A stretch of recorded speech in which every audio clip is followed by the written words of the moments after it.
2 p.m. Good evening, everyone. Welcome to the October 20th, 2021 meeting of the Eugene Budget Committee. Thank you, everyone, for being here. As always, I ask that throughout our proceedings, all of us keep in mind the privilege that allows us to participate here, and consider that many members of our community most affected by our decisions may not share that privilege. I encourage us to always remain as mindful of who isn't in the room as who is. Thank you for joining us in this remote meeting format that we are using in response to Governor Brown's Stay Home, Save Lives order. This format enables the Budget Committee to meet, hear from the community, and take care of business while keeping its members, staff, and the public safe. Our purpose tonight is a follow-up to a motion we passed last spring, which directed our committee to reconvene for at least 2 meetings for discussion and a recommendation to City Council regarding the supplemental budget, specifically related to allocations of the Community Safety Initiative and American Rescue Plan funds. This is the first of those meetings. So after a brief introduction from our city manager, we'll be hearing staff presentations on those 2 core topics, followed by a roundtable discussion. And then next Wednesday, we will meet again to hear public comment and for additional deliberation. First, though, we do have a few housekeeping items. And to begin with is a fun one. I'm thrilled to welcome 2 new members to our committee, Siobhan Kunsel and Ryan Konofsky. So I would love to give each of them a brief opportunity to introduce themselves. Siobhan. Thank you so much. My name is Siobhan Kunsel, and I am very excited to be part of the Budget Committee. I am really eager to listen and learn and see what I can do to help be a voice to those committee members that aren't here. Thank you. Thank you. Very glad to have you. And Ryan? Yeah, thank you.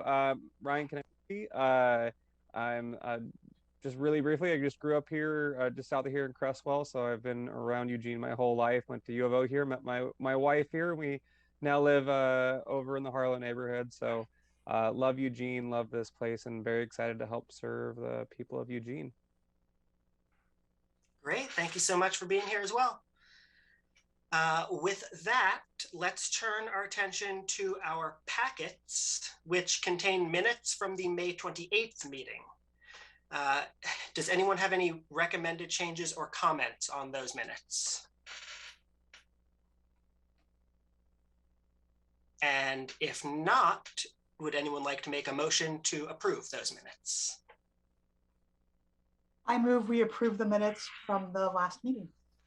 I have a motion from Eliza Kaczynski. Do I have a second? Second. I saw Ryan Moore's hand just a fraction before Raina's. So we have a motion and a second. All in favor of approving the minutes?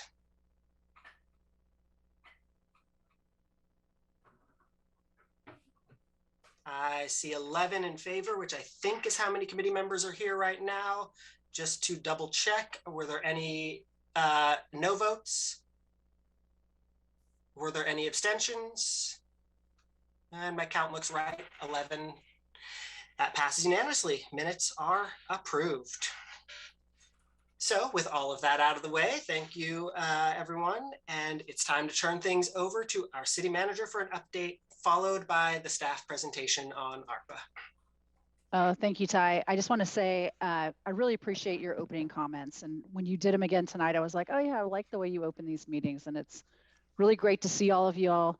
I know it's a big ask to do this at night, and I want to welcome our 2 new members as well, because you're in with a really great group of community members and leaders, and I look forward to how we onboard you. It's a lot of information. So I'm mostly just going to say a few things, and then we'll jump right into our first presentation, which is going to be about ARPA.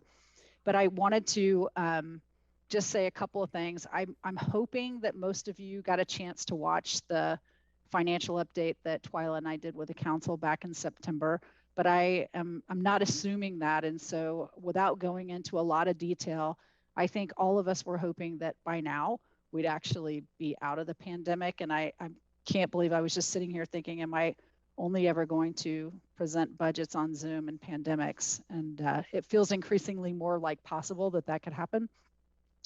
But in that meeting, we talked a lot about, you know, this is the time of the year that we're doing forecasts. And in fact, this is kind of the really awkward time of the budget year because we're kind of reconciling and doing our audit from last fiscal year. We're forecasting next fiscal year, and we're in the middle of implementing this one. And so it's a really busy time for the finance team. Thank you all for your great work. And it's also can be a time where we're a little bit uncertain about what are the numbers really going to be. So we'll try to be as clear with you tonight as we can be, but just know these numbers are moving at this time of the year, so it makes it a little bit more challenging. But when we did meet in September, we're continuing to project about an $11.5 million deficit over the next 3 to 4 fiscal years. I think 3 fiscal years and ongoing. So it's a big number.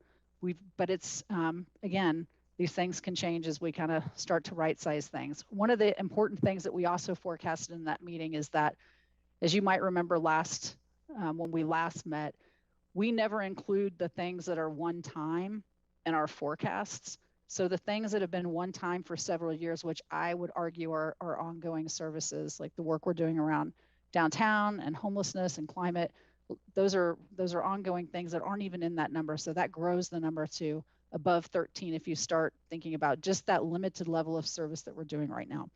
So we have some challenges ahead of us, and we rely on you heavily to help guide us and advise us. And so I'm really grateful that you're here.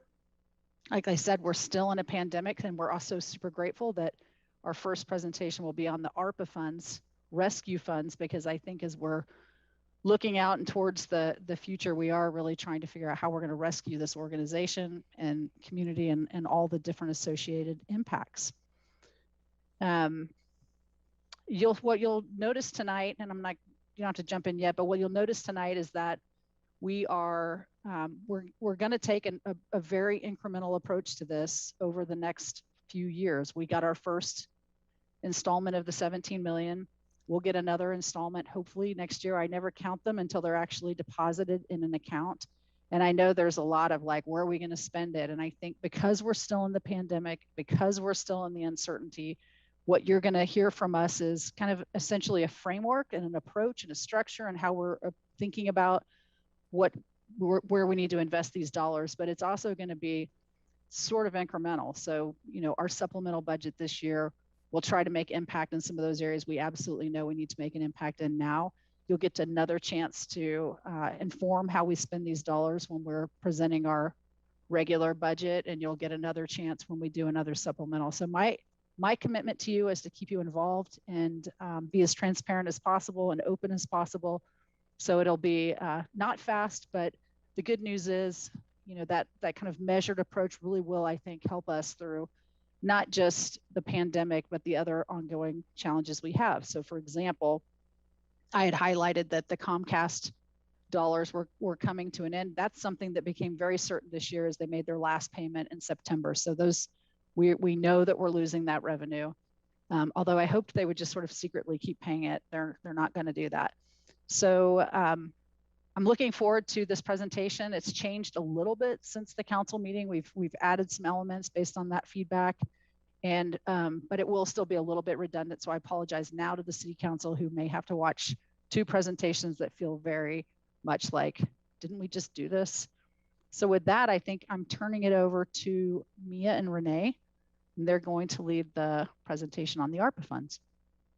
Thank you. Thank you, Sarah. Good evening, everybody. Mayor and Council and Budget Committee, and welcome to the new Budget Committee members. This is a really important thing, and it can be a little bit of a wild ride. So I really appreciate the work that you're going to be doing and have done already. So thank you. As Sarah said, you know, we've done this presentation, a bit of it, so some of this will be redundant a little bit for Council. There will be some new information that you won't be familiar with or won't have heard about, but maybe we can pull up the PowerPoint, Mia.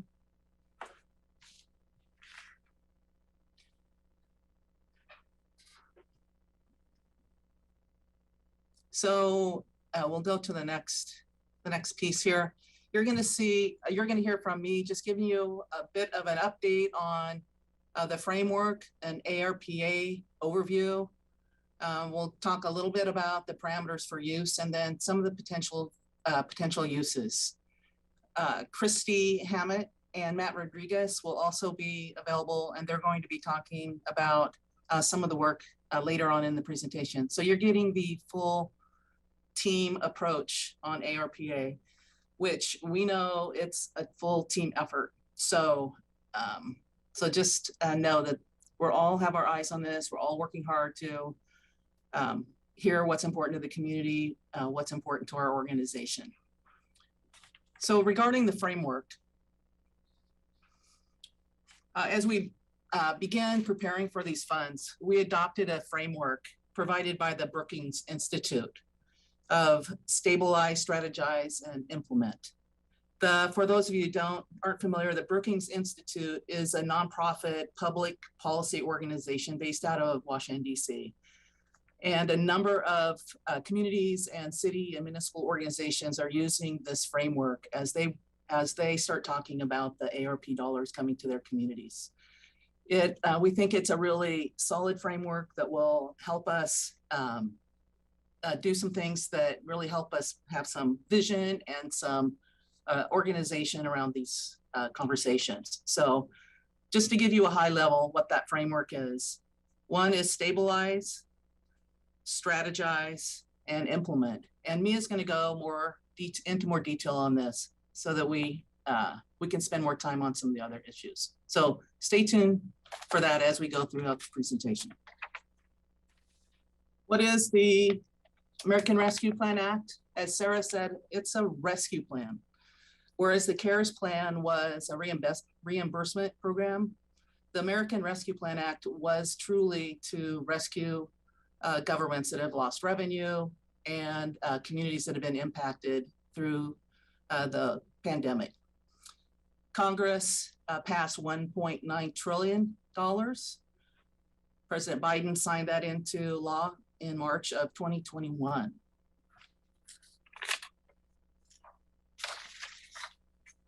And I really love this slide, and council saw this when we were there a couple of weeks ago, but I think this is a really, one, it's really colorful and easy to pull out like those different topics, but the American Rescue Plan is broad. It crosses all societies, it crosses a variety of economic sectors, and you can see this here in this slide. So for tonight, we're going to talk about the state and local aid, and that's the 350 billion pie. Mia, if you can advance that piece right there with the little yellow circle. Next, please. So the American Rescue Plan Act, there are a number of areas that are on that pie chart, but a few of them that maybe be of interest to you. There's relief for individuals and households, there's business relief, schools, health and pandemic, and then the state and local funds, which are what we're focusing on in the conversation around supplemental budgets. Local and regional funding, I know that you know that our piece of that is totaling almost 36 million. As Sarah said, we received the first half in May, and we put that into our reserve so that you could have these conversations this fall in preparation for the budget committee conversations around supplemental budget. We expect to have the other payment, as Sarah mentioned, in May or June of 2022. The county receives almost or a little over 74 million. And they're going through a similar process that we are. And I would just have to say the county has been really great partners as we're working toward collaborating on shared projects, identifying funds that, we could leverage that aren't necessarily state and local funding opportunities. And so I just wanted to give a shout out to them because we can't do this alone. And our local partners are really important in this. So before you go to this one, Mia, one of the things I did want to mention is that the state and local, as you saw in that pie chart, those funds are just a bit of all the funds in that 1.9 trillion. There are state and local funds that are competitive grant funds. There's state and local or federal funds that are direct funding, for instance, airport funding, FEMA funding, economic development funding. So there's a number of areas that we know that we need to be prepared for to leverage the resources that we have within our organization and those of our partners so that we can really be ready to take advantage of those funds. Thanks, Renee. I just want to clarify, I'm not running the show, so I'll be asking for slides to be advanced too. That is the magic of our awesome budget team who just makes it so. So thank you all. I'm Mia Carriaga, Central Services Director, and we'll talk a little bit more about how we intend to seek the funds that Renee was just talking about in just a minute.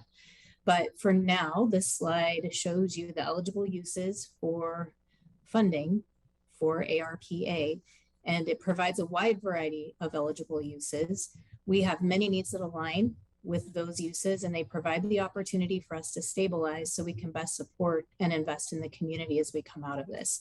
And we're going to talk about a few of the proposals that we have in mind today. You can go to the next slide, please. So just to provide a full understanding, of course, the U.S. Treasury guidance also came up with ineligible uses. And it's important to understand what we can't use the funding on. And one of the takeaways here is that you'll see the second item down is rainy day funds or financial reserves. And we would likely be able to use our entire allocation to replenish reserves, but we aren't going to do that. And so just want to highlight that. And in addition, the US Treasury released a whole lot of rules and regulations, hundreds and hundreds of pages. We continue to keep our eyes on those. They do make updates. We've been able to contribute some of our ideas about updates, and we'll continue to track those. Go to the next slide.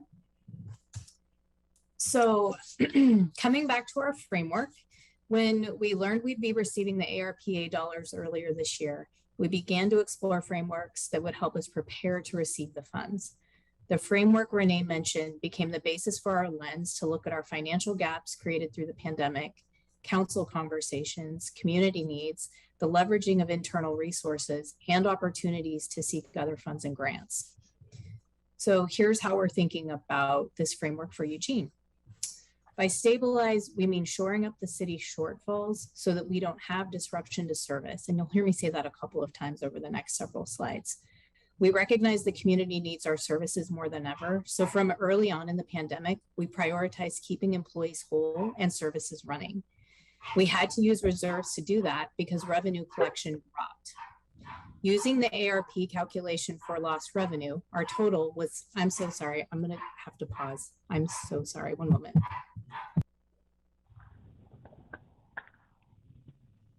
I'm just glad I'm not the only one that has that happen. I was going to say, it could be my dog, might be later. Or kids. Life is just happening to all of us. Apparently. That dad here, I don't have to deal with that. I really appreciate that. And now I hope that if that happens to anyone else, you don't feel bad because I went first. So thanks for that. So we were given a way to calculate our revenue loss by ARPA, just as a way to estimate and tell us how they were thinking about it. And using the ARPA calculation for lost revenue, our total was 50.8 million across all funds. So while we didn't have specifics, we knew right away that there would be funds we'd need to support with these dollars to legally balance the budget. We also knew we'd have to balance a mix of stabilization with investments. So moving down to strategize, that refers to a longer term look at rescue and recovery. Beyond our immediate needs related to lost revenue, we know we need to be thoughtful about how we contribute to the future economic health of the community. We have feedback collected through the development and outreach of many of our current formal plans. We also know that we need to do some targeted outreach to the business community as we stabilize the organization so that we can best invest these resources in a way that will help their recovery too. Additionally, staff across all departments are keeping tabs on competitive federal funding opportunities like those that Renee mentioned earlier. We're actively looking for ways to fund infrastructure and community investments that will help bolster or grow future revenues. Obtaining funding beyond ARPA will maximize dollars and create long-term benefits to the community, and we'll put a lot of energy into that. Finally, moving on to implement, we have an internal policy team, operations team. Our community development team is supporting this work, and we're hiring a limited duration ARPA analyst to help with this effort for 2 years. As a connection to strategize, this position will help departments seek and apply for state and federal funding opportunities. We also anticipate this position will assess our existing plans and previous engagement work, assist with the targeted outreach I mentioned, coordinate cross-jurisdictional efforts, and help meet our compliance requirements for these funds. Go to the next slide, please. One back, actually. The other way. There we go. So based on the rules from the US Treasury Council conversations, the fact that we're still very much in the pandemic, as Sarah mentioned, and what we know about our current financial condition, these are the categories we'll focus on for the first supplemental budget. Sarah also mentioned that the supplemental budget in December will be the first of what will likely be a series of budget actions we'll use to allocate this funding. The funding is currently sitting in a special reserve, and we put the funds into that reserve on the June supplemental budget. And so we'll need budget action to move those to operational uses. Because the FY20 audit is being finalized over the next month, and we need that information to finalize revenue projections, we are presenting a proposal in categories that will be detailed on the supplemental budget that all of you will review in December. Our proposals will likely be limited to FY22 because future allocations will need to be included in the FY23 proposed budget, and that will come back to the budget committee in the spring. Next slide, please. So last spring, many of you were here, some of you weren't. Last spring, as part of the FY22 budget conversations, this body approved 2 motions for use of ARPA dollars. The city manager will include those in the supplemental budget.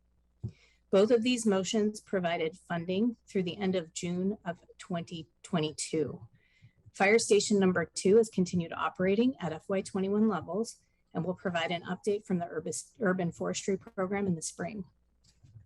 We also want to flag that you will likely see a fire supplemental budget item related to the reduction proposed by the fire department in FY22 related to BLS service. With some experience, increase in the cases from the Delta variant and recruitment and retention challenges with the BLS drivers, we will likely need to provide some funding to fire. We'll know more details in a couple of weeks so that we can land on a dollar amount that would be appropriate for supplemental budget. So for now, we just want to flag that. Can go to the next slide. Thanks.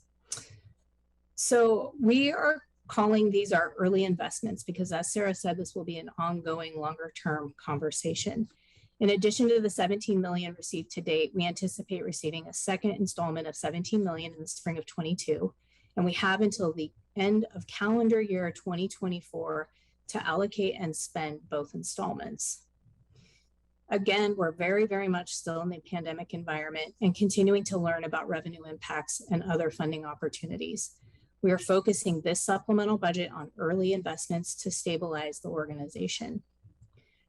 We are calling these early investments because once we get the FY21 audit results and learn more about the future, we'll have a sense of what resources we can use for organizational and community investment beyond fund stabilization. And just to repeat myself, when we reference stabilization, we're talking about keeping funds at a level that will prevent disruption of services. So all of that said, we know we will have responsibilities to balance funds that lost revenue through the pandemic. In order to keep employees whole and maintain services, we were aggressive to reduce other costs as much as possible, yet many funds still had to dip into reserves. Using reserves required that we defer costs to maintain equipment and infrastructure or forego planned service enhancements. Many of the plans put into abeyance are costs we'll eventually incur or costs that were planned to help grow future revenue. While the FY21 audit is still wrapping up, we have a good sense of the projected revenue loss in several non-general funds. The numbers, so I'm going to explain the numbers you see here and a little bit about how some of them will likely change. So the numbers here represent the gap between pre-pandemic projections for revenues and more recent projections based on pandemic experience. These numbers represent forecasts for each of these funds because we use forecasts as a planning tool. We don't use actuals. We'll be updating these numbers to reflect actuals once we finalize the audit. We know some will be different. For example, cultural services worked really hard to secure $3.5 million in Save Our Stages funds. Other funds have employed other strategies that may help make up for lack of revenue, but others won't have the same tools to assist their recovery. So the supplemental budget that comes back to you in December will include contributions needed to keep those funds solvent. Because our landscape has shifted significantly, we're thinking about steps we can take now using one-time dollars to build longer-term resilience both internally and in the community. While a lot of these efforts will require conversation and action beyond the supplemental budget, there are some things we can do now to work on things more immediately. Some ideas include an investment in citywide strategic planning efforts or improving systems between Eugene and Springfield for our fire department, contributions to offset city fees for affordable housing development projects, or even though we've heard pretty clearly that a primary struggle for businesses is recruitment and retention, we could invest in our childcare system. We know that there is a community-wide challenge and shortage in this area, and that is also impacting businesses. Again, these are just examples, and we'll have time beyond supplemental budget to consider other investments that align with available funds as we learn more about what is available.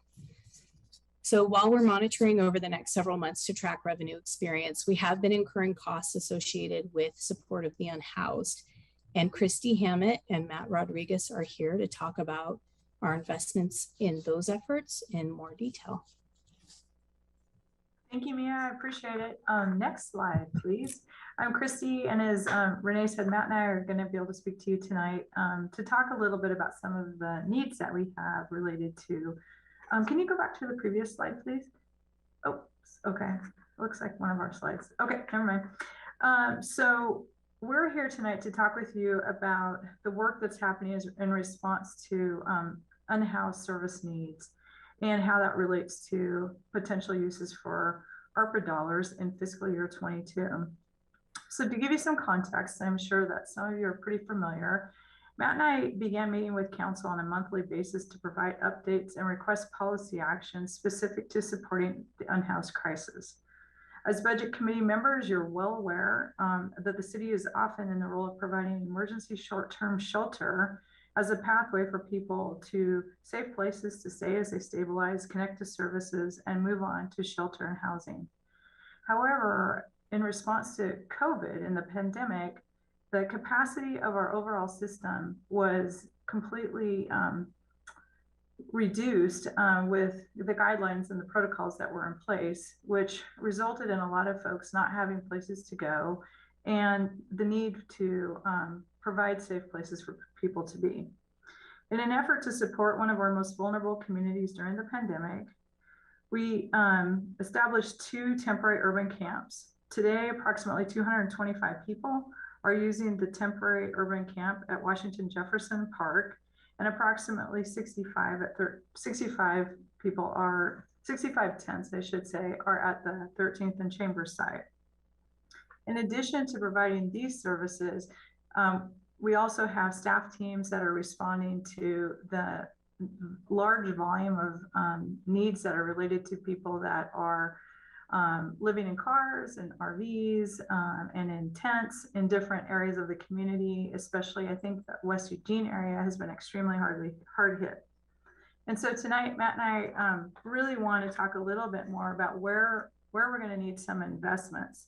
First thing I want to talk about is the partnership that we've had with Lane County on several initiatives to improve the overall service system and access to shelter. A major initiative was the establishment of a 75-bed low barrier shelter. The Navigation Center that was purchased was originally used for COVID response by Lane County to provide space for people to shelter. is being transitioned into the navigation center. A navigation center is a 24-hour low barrier center for unhoused people that results in exits to housing. It's designed to offer basic needs, to meet basic shelter needs, but also to provide supportive services, case management that are organized and help people quickly move into housing. The annual operating cost that we have is about $2 million, and the city and the county have been partnering and to look for ways to figure out how we fund those operations. What we would be seeking potentially, if so desired, is $1 million to help provide some operations dollars for the site that's opening on July 1st. I will mention that the Navigation Center is currently going through a lot of different upgrades to make it function as needed. And those funds were provided by a separate set of funding that came to Lane County and Eugene for the establishment of the sites. And so those costs are costs, but we're really just talking about operations dollars. So on the second, shelter and operations has been a big portion of the work that we're doing and needs to be sustained. Council approved 5 sites as a safe parking and tent sites. These sites are being established, kind of rolled out with the providers that are helping us provide a wide array of services, to include connection to treatment services, connection to housing services and things like that. But the piece of the work that's in motion right now, we just recently implemented our 310 Garfield site. We're very excited about that. That site is full and has a waiting list.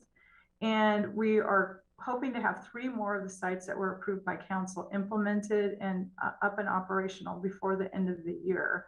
We're really thankful to a number of partners who are coming to the table to work with us on this.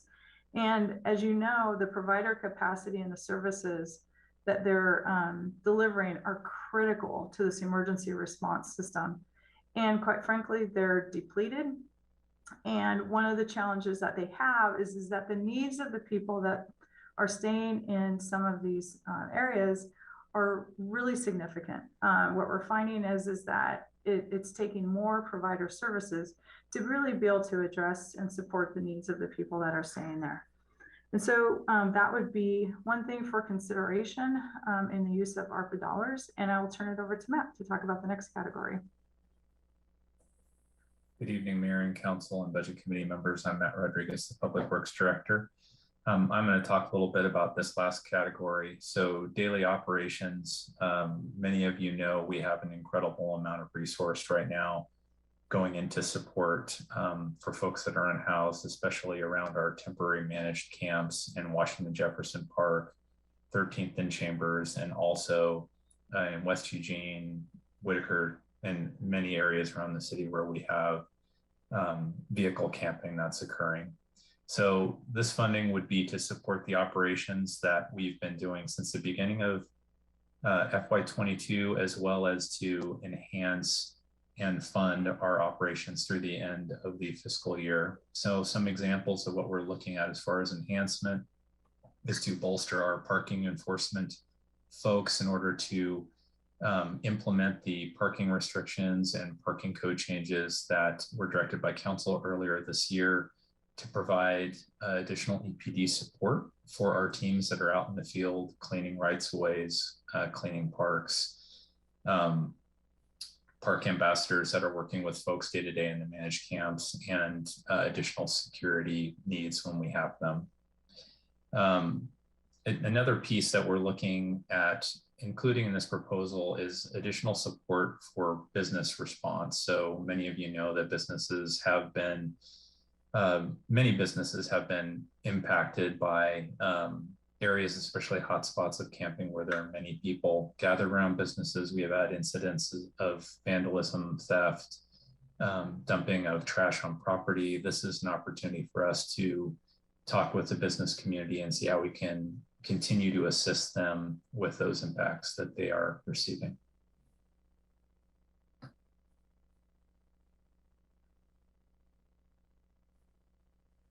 All right, I'm not sure who we're passing it back to now, Christy. Well, Matt, I think I just want to mention one more thing. So the strategies that Matt shared, you know, roughly equal about $7.2 million for fiscal year 22. And we can talk more about any of those different categories as you have questions later. Okay, we can go to the next slide, please, which is the last category. And you're all well aware, obviously we're meeting virtual and you have a lot of awareness in other ways, but I'll say it one more time that we're very much still in the pandemic. I learned from our safety officer this week that the count per 100,000 of positive cases was at 200, which in the state's previous metrics would have put us at high risk. So we're still very much dealing with a COVID environment. So through the pandemic, a priority has been to keep employees in the public healthy and in safe spaces. And a lot of these are self-explanatory, but services continue to operate under lead agency requirements, and our teams have done a tremendous job of adapting along the way. We anticipate that as the pandemic evolves and new requirements continue to roll out, we'll have costs beyond our previous operational footprints. And so we will be proposing to set some funds aside for that purpose. And then the last on the list is continued service delivery. And there are actually quite a few things that fall in this category, but while stabilization is critical to continued service delivery, we're also incurring unexpected costs associated with the pandemic through employee retention and recruitment. Like many employers in the area, we're experiencing challenges in that area and across all departments and in the organization. And we're actively working on ways to remain competitive as an employer. And I can answer more questions about that if you're interested, but we're really looking at alternate ways to recruit and retain employees because the market is just so tough right now. So that's the last in that category. And you can go to the last slide, please. So this is a long list of process and many next steps, because as we've been saying along the way, this is one opportunity for the budget committee to hear about use of ARPA dollars. We already met with council. You have the discussion next week. We'll be back to meet with you on December 8th, so you can get a look at the detailed supplemental budget. And then the council will shortly thereafter consider the supplemental budget in December. And then in April, the FY23 proposed budget, as we've indicated, will likely include allocations using ARPA dollars. And as we said, we have until the end of 2024, calendar year 2024, to use these dollars. And so we'll likely be back in even more supplemental budgets in the future. I think that's our last slide. All right. Well, Ty had to step away very briefly. And so it looks like we have about 10 minutes until our break is scheduled. And so just wanted to really quickly sort of go through a round robin, see if anyone had 30 seconds worth of a question that they wanted to ask before we forget everything we just heard as we go on break. So I'll start with, and if you don't have anything at this time, you can just say pass. And I'll start with Councilor Gross. Pass. John? Pass. Thank you. Councilor Simple? I also pass. Catherine? Gotta get my mouse over in the right place. I have, sorry, a couple of questions. I don't know how simple the answers might be, so if it makes sense to get to them later, that I totally understand. One of my questions was, and this was information that was in the packet around ARPA, not necessarily in the presentation, but what the city is thinking or kind of has made decisions around for the home funds and how those are going to be used.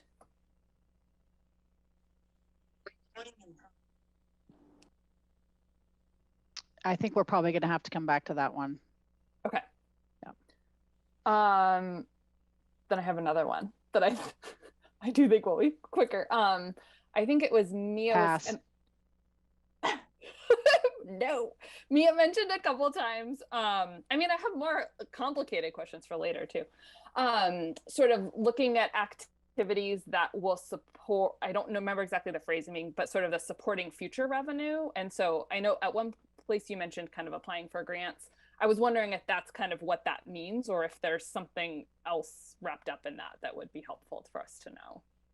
Yeah, I can use an example from the parking fund. So parking services office maintains a lot of infrastructure, and they had been saving money over time to pay for future infrastructure needs that would then allow us to continue to operate the garages and such, which would then allow us to continue to collect more revenue. So as an example, they had saved funds to replace 3 elevators in the parkade. And because they had to use reserves through the pandemic, they don't have the ability to do that in the same way right now.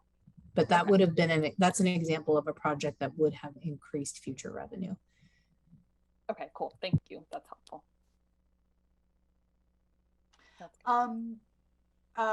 Councilor Zelenka? Pass. Rihanna? Is that me?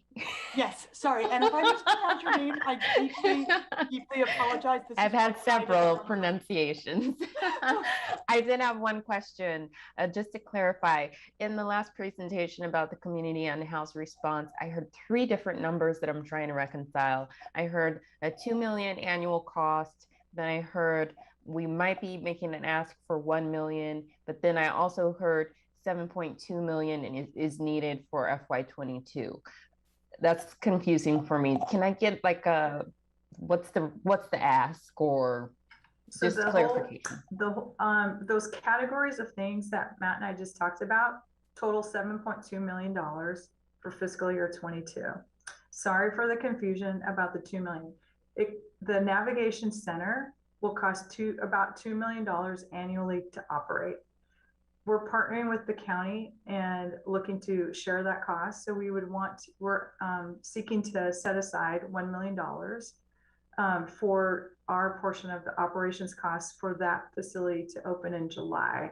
That facility, one of the things I didn't get to mention is that facility is super critical to helping people move through the system. And so that was the 2 million and 1 million. 2 million is the total, roughly the annual operating cost for that facility. And we were just looking to contribute $1 million. And that will provide that certainty, and that funding will help provide support for getting staff hired and programs established so that we're ready to launch that facility on July 1st. Does that help? Thank you. Yeah. Ryan K. And I won't even try the last name. I'll pass. Ryan M. Thank you. Quick question, and I have more for later. On the first of Christie's slides on community unhoused response, it said lower barrier shelter. We've talked about a low barrier shelter. Is that a typo, or is that something different? It's more of a low barrier shelter, what you're familiar with. It's not, so if you think about low barrier shelter, that's what that is intended to mean. Okay, good. I was just confused. I'm done. Thanks. Pass. Saban? Pass. Councilor Surratt? I will pass. Thank you. Ty has returned. Thank you for the assist there, Vice Chair. And I'll pass as well. All right, and I have one very quick question. You spoke that in the forecast, they were looking at a 11 to 13 million deficit. Are the recovery funds included in that forecast, or are they not included in that forecast? No, that's they're not, because that is an ongoing financial hole, and the recovery funds are a one-time financial addition. And so there's ways in which I think the ARPA funds could actually help us smooth some of that, but it's not a solution to an ongoing problem. Okay. And then Mayor Venice, anything? And with that, I think it's time for the break. Councilor. Oh, and Councilor Keating, I believe I missed you. Trying to unmute. I'll pass. Thank you. And then with that, we'll take a break and return in 10 minutes. Thank you.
gonna turn it over real fast first to Denny Bro to fill in one answer we were looking for. Good evening, everyone. Denny Bro, Planning and Development Director. The question was around the Home HUD ARPA dollars. Eugene received $4.7 million in home ARPA funds. About 3.8 million of that actually comes to Eugene because we're in a consortium with Springfield, so we share home funds. The focus of those funds is for people experiencing homelessness, vulnerable populations, at-risk individuals that are at risk of potentially becoming homeless. There's about 100 pages of guidelines that we're currently going through right now regarding the use of those funds. Home has a governing board, which is a Eugene Springfield governing board. So the plan really is to conduct outreach with stakeholders and so forth. We would typically issue a request for proposal for home funds. I assume we would do that. Those would be processed through this governing board, but ultimately the use of those funds would have to be approved by HUD after that process. So we're at the beginning of that process. In our housing implementation pipeline, we've anticipated a potential use of those home ARPA funds would be for permanent supportive housing, but we're going to have to go through a process before we determine for sure.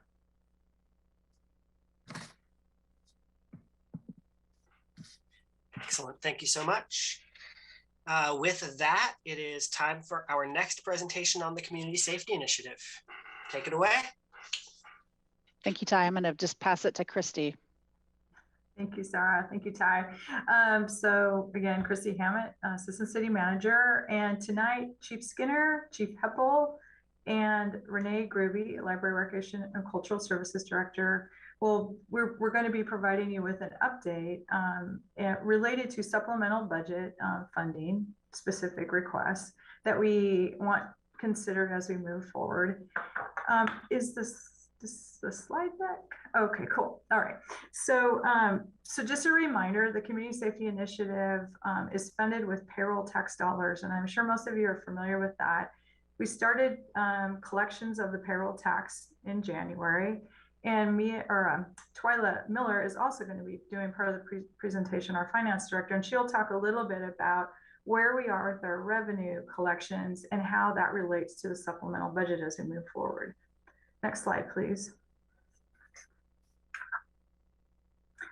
So this is kind of a timeline of some of the things that we've been doing over the course of the last few weeks. On September 8th, we went to council. I'm not sure if you received a link to that, but if not, it provides a really good overview of the formation of the Community Safety Initiative, what's included, and all of the regulatory requirements and whatnot related to the establishment of the payroll tax and the deliverables that were established as well. We went back to council again on October 11th, and at that session, we really spent some time talking with council about investments, and those investments really were in consideration of some of the recent feedback council's been hearing from the community engagement process, as well as thinking about what makes the most sense now. One of the things that we always said when we started the CSI process is that the system needed to be nimble and responsive to community need as it came up. So tonight, we're here with you at the Budget Committee meeting, and we're going to give you a short overview of where we're at and some strategies that we think would be really beneficial to the system in supporting the community moving forward. And obviously, we'll come back next week, and then the supplemental budget is in December. We're also at the point of starting to plan our fiscal year 23 budget investments and really taking into consideration all the feedback that we're gathering as we think about where we go post fiscal year 22. And so this conversation with all of you and hearing your input and your ideas is really important to us. Next slide, please. So can you go back one slide, please? Oh, okay. All right. So go ahead to the other slide, please. Thanks. So the foundational components of the Community Safety Initiative are grounded in prevent, respond, and resolve. And in 2018, there were a series of proposed strategies that equaled $23.6 million. Some of the specific items that were part of that strategy are listed in these categories, and some have been implemented, and I'm going to talk about that next. But before I do, I want to reiterate that this whole system was really built upon feedback from the community, feedback from council, 21st century policing best practices, professional service input based upon, what were the progressive things that we needed to be doing, and how did we need to think about stabilizing our services, and also being more responsive to the community needs and the time it takes to support the community. So there was a lot of work that went into establishing this foundational series of things that we are rolling out. And again, if you haven't had a chance to delve into this topic too much and you're interested in learning, that first session on September 8th with council provides a pretty good overview of what how it came together. Next slide, please. So we began by implementing the plan in fiscal year 1920, and it was referred to often as what was the bridge strategy. And these were the services that were on the top part of the chart that were added as part of the bridge strategy. And that was really an 18-month strategy to get us to the tax collection process. We did end up delaying implementation slightly to align with some of the needs to have the technical work done, to work with businesses to January. And so, as I mentioned, we started collecting the tax in January, and that resulted in a better understanding of the dollars that we had available and helped us in building upon that original investment for our fiscal year 22 budget. Next slide, please. So the fiscal year 22 budget that was adopted included youth after school programs, community service officers, 3 patrol officers, EPD support, staff support, and downtown team overtime, and then court operations specialists. And then also, because we were collecting the tax and doing all the work with that, we added some staffing support for that. So today, what we really want to talk with you about are what are the next things that we feel would be a good potential investment for fiscal year 22 with the additional dollars that we have available as a result of a little bit higher than expected revenue from the payroll tax. And with that, I'm going to turn it over to Chief Skinner. Thanks, Christy. Hey, it is great to be with you guys tonight and to see all of you. Mayor, council, budget committee members.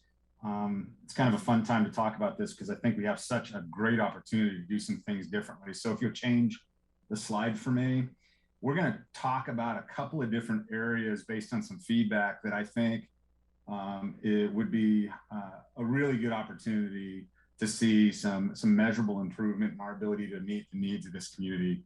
One of the things that we talked with council about not too long ago is examining kind of some of the metrics around what's happening with our calls for service. It may be shocking to some of you that weren't on that call to know that about 163 calls for service on average a day go answered by somebody within the community safety or the public safety system in EPD. Some of those are calls that police officers should be going to. Many of those are calls that community safety officers could go to. And then we also built in there some of the calls that the cahoots officers aren't able to get to because they're busy as well. But when you think about 163 calls for service a day going unanswered, that's certainly not the level of service that our community deserves and not the level of service we want to be able to provide them. So what a great opportunity to talk about the CSI and how we might be able to adjust that a little bit. 3 areas, just want to touch base: matching response with need, or matching the right resource with the right type of response. I think our community service officer, the construct in which we have our community service officer program, is a perfect way to address many of these calls for service that we don't need to send police officers to, but definitely need some level of response. Those are victims that are are victims of crime or victims of some level of either criminal behavior or bad behavior that need some kind of response. And people are just dying for connection, for somebody to listen to what's going on in their neighborhoods and in and around their business districts and problem solve that for them. And so our community service officers are so well equipped to do that. And it frees our police officers up to be able to go to those priority 1 and 2 calls for service.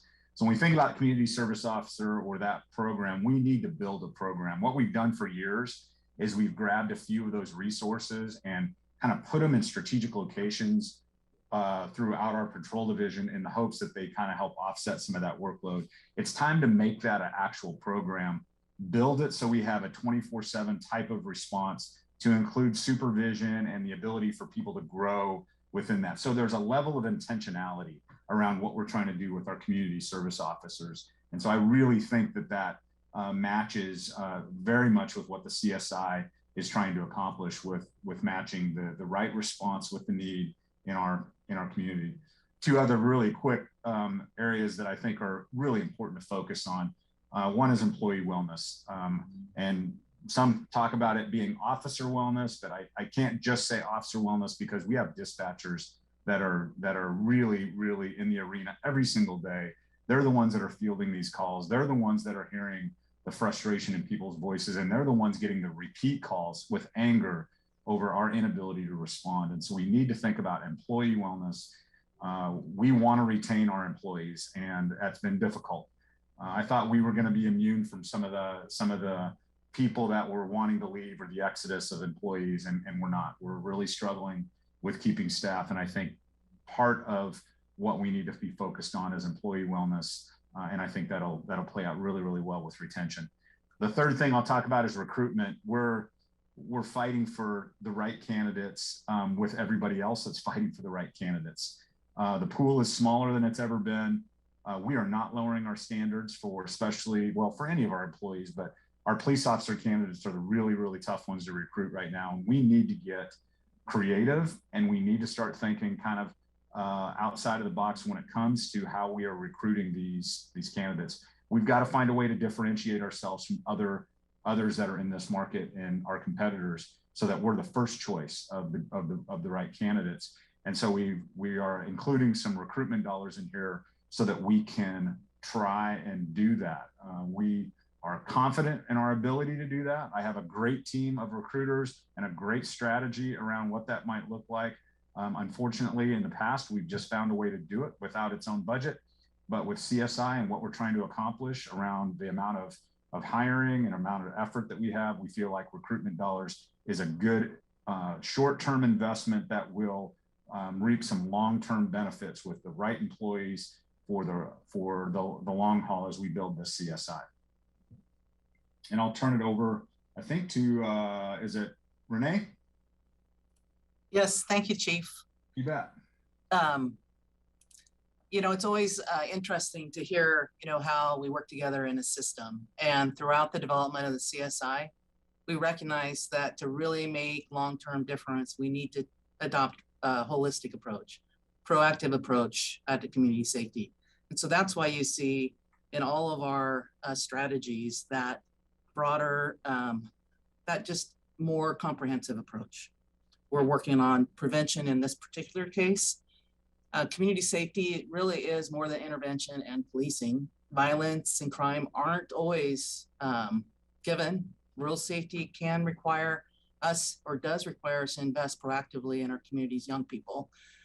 And so that's where we're focusing our effort. We know that the CDC has said that youth violence is identified as a public health problem that can be stopped before it starts. And programs that are designed to strengthen the social and emotional skills, connect youth and teens with caring adults, and provide positive peer networks are all factors that that are effective at preventing youth violence and really increasing long-term individual and community safety.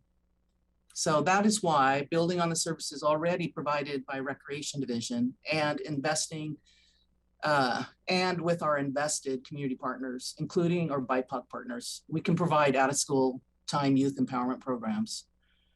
that help us accomplish the outcomes that were set aside for the CSI. We heard initially when we planned 4 years ago or 5 years ago when we were developing kind of our strategies moving forward, we thought we would try to be in every middle school, every Title I middle school. We know after listening to our partners, after going through a couple years of the pandemic and seeing where our marginalized students and youth in our community are struggling, we need to shift the focus a little bit.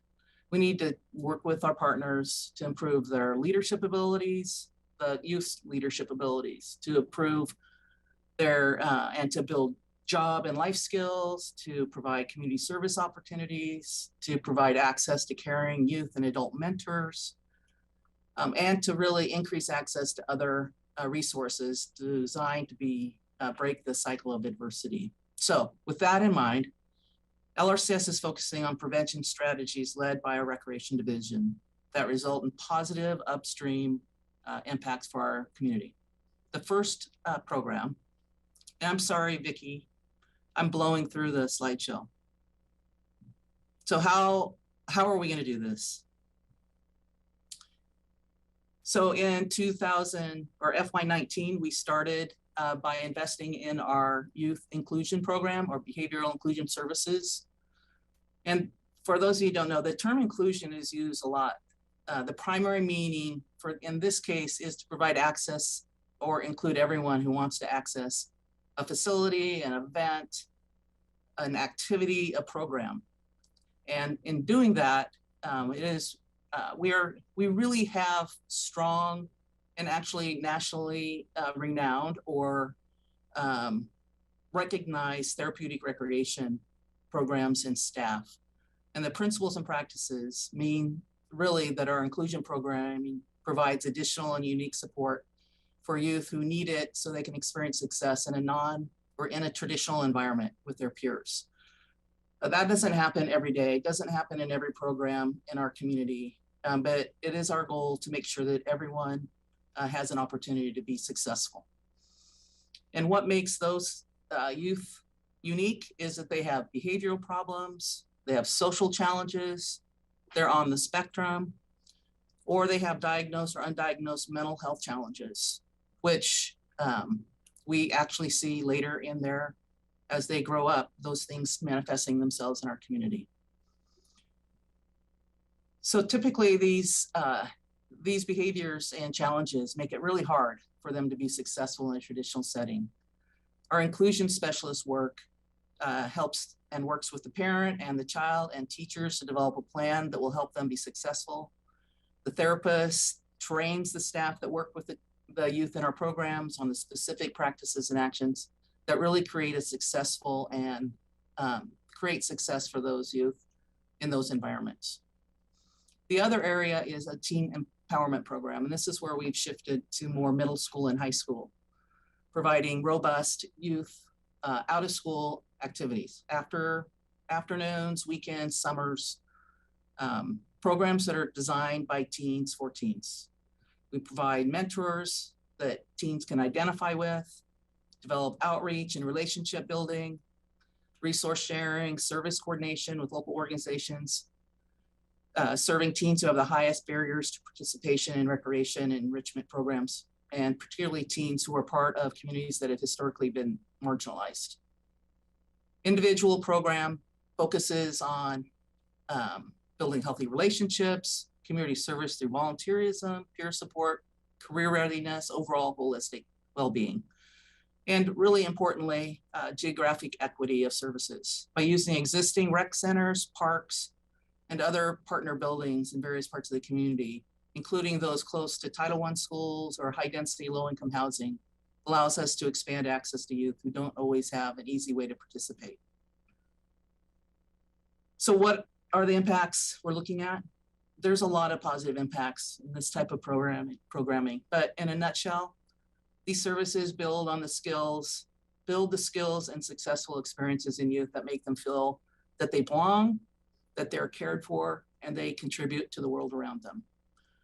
So the more success a child has, the more likely they're going to be successful as an adult. That's our ultimate goal. And now I'll hand it off to Chief Heppel. Hey, good evening, everyone. Thanks for the opportunity. Chief Heppel here, Interim Fire Chief for Eugene Springfield Fire. A couple of just programs or just positions within the fire and EMS services that we're looking at. The first one being a fire inspector, and the second one being a quality insurance, quality improvement team member. I'll start with a fire inspector, and following along those lines of building trust and increased safety, prevention, and strengthen partnerships. To begin with, this is a dedicated subject matter expert when it comes to not only the fire safety, but the rules around what we need to see in predominantly like commercial buildings that many of us go into and out of on a daily basis, shop in, recreate in, get dinner in, etc. And also just they're a strong forward-facing customer service member of our department. The next part is just get back to doing routines and inspections and ensuring compliance, not only with our community members, but also we're complying with our own rules of trying to get into more higher risk type facilities or buildings on a more routine and regular basis. Right now, unfortunately, we're in more of a reactionary mode when someone requests an inspection, or we need to go because we heard something or somebody saw something, etc. We need to be in a more proactive role versus a reactive or reactionary type of mode. And certainly that falls into our proactive piece there with just checks to prevent fire hazards. It's really amazing for us how just a little bit of education and pointing out some different things to building owners or business owners and employees about, hey, just move this off to the side, keep this clear, etc. And most folks are super responsive to that. It's just that they simply didn't know. As we've kind of migrated through COVID, we saw some different utilizations in our occupancies. Some examples are, we saw where we traditionally would be in a restaurant, we've seen folks move outside, and we've got these large, 20 by 40 foot tents, but they're next to buildings, and those are fire hazards associated with those. And we have inspection requirements and et cetera. We also have with folks moving businesses out more onto the street side of the house, and that impacts our access and availability to buildings if there is an event.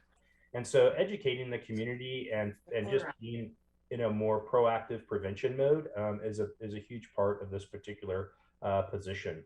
The other part is our deputy fire marshals right now. They run our programs in our department, whether it's like our hazardous materials, our toxics programs, planning, etc. This gives them more time back to do those programs to include our prevention programs. And so that's another piece that this actually will give us a little more capacity back into our regular programs. It also provides a single point of contact for inspections. Right now, it's spread out amongst our fire marshals, so you just never know who it's going to get. They're on a scheduled type of basis. This really starts to focus things to an individual, getting back to folks in a more timely manner, et cetera.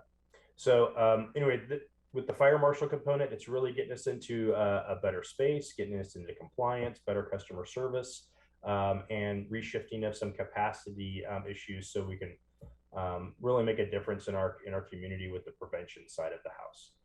The next one is quality assurance and our quality improvement.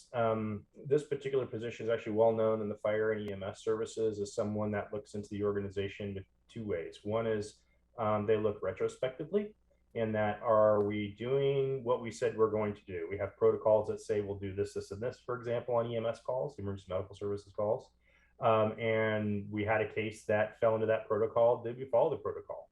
And if so, do we need to do some follow-up? And then the follow-up might be, wow, we really need to train our folks to do something different because that's not working. So that's just an example of how this position looks back and as well as forward within the organization.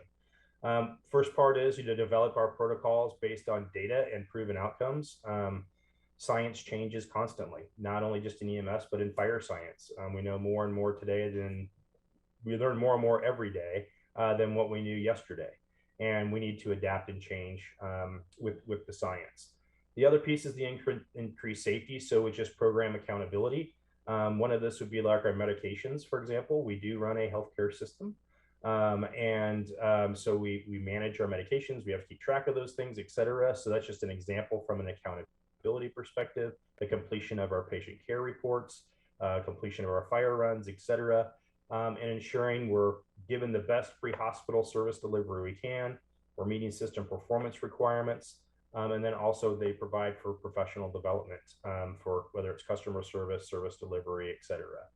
In terms of focusing on our prevention, we use a structured evaluation of practices. So it's not like, while we recognize every situation is different, we look at it through a pretty consistent lens. So that way we're equitable and most of all, we're consistent in our system. One example of working with partners might be like overdose prevention. So an example of that is a few years ago, the state of Oregon allowed for the over-the-counter delivery of like Narcan. And so how is that working in our community? How is it working with our law enforcement department deployment? How is it working with the fire department then showing up? Are we having positive patient outcomes or are we not? Do we need to redistribute it in some other way? So that would be an example of how this person gets involved at more of a community level. And again, when they find training deficiencies, they make the recommendations of what that training should be and move that on to our training division. From a continuing to strengthen partnerships, we have external EMS partners we work with every day. Our neighboring fire departments and EMS agencies we work with together on a daily basis. We're always supporting each other from a mutual aid perspective. So keeping that rolling where we're all following the same rules and very consistent, looking for positive patient outcomes. And the other part is that we have a tiered response. So if you go back 15 years, you pretty much got the same fire truck and advanced life support ambulance, where today you could end up with a basic life support unit from a private ambulance in a nursing home to one of our basic life support units to an advanced life support from Eugene Springfield Fire or even Life Flight. And so that tiered response and the coordination between that is very important between all of our partners. And also when we start talking about what I call systems of care and collaboration when responding to our big five. So that's things such as stroke, those who are having chest pain and an active heart attack, those in cardiac arrest, those who are septic patients, and those that have experienced trauma. We have actually well-established systems of care both outside the hospital that integrate into the in-hospital system. And so there's a ginormous review cycle where we actually track everything from the incident when the insult of actually occurred, such as a traumatic injury, to when that patient actually leaves rehabilitation. And we can look along the way and say, where do we need to change the system? Did we mess it up in the beginning in the pre-hospital environment, or did we need to do something different in surgery? And we look at that from an entire systems or continuum of care perspective.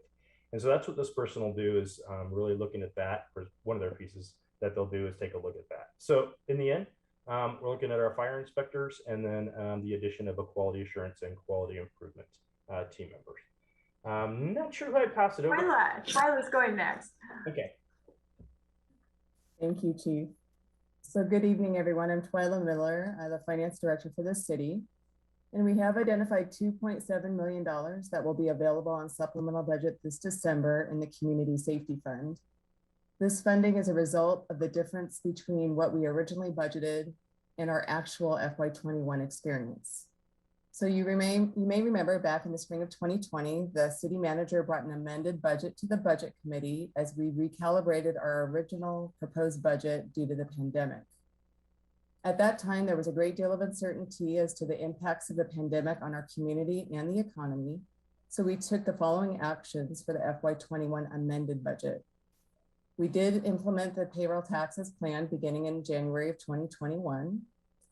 We adjusted our FY21 revenue projections downwards to $4.7 million from the original estimate of $6.5 million.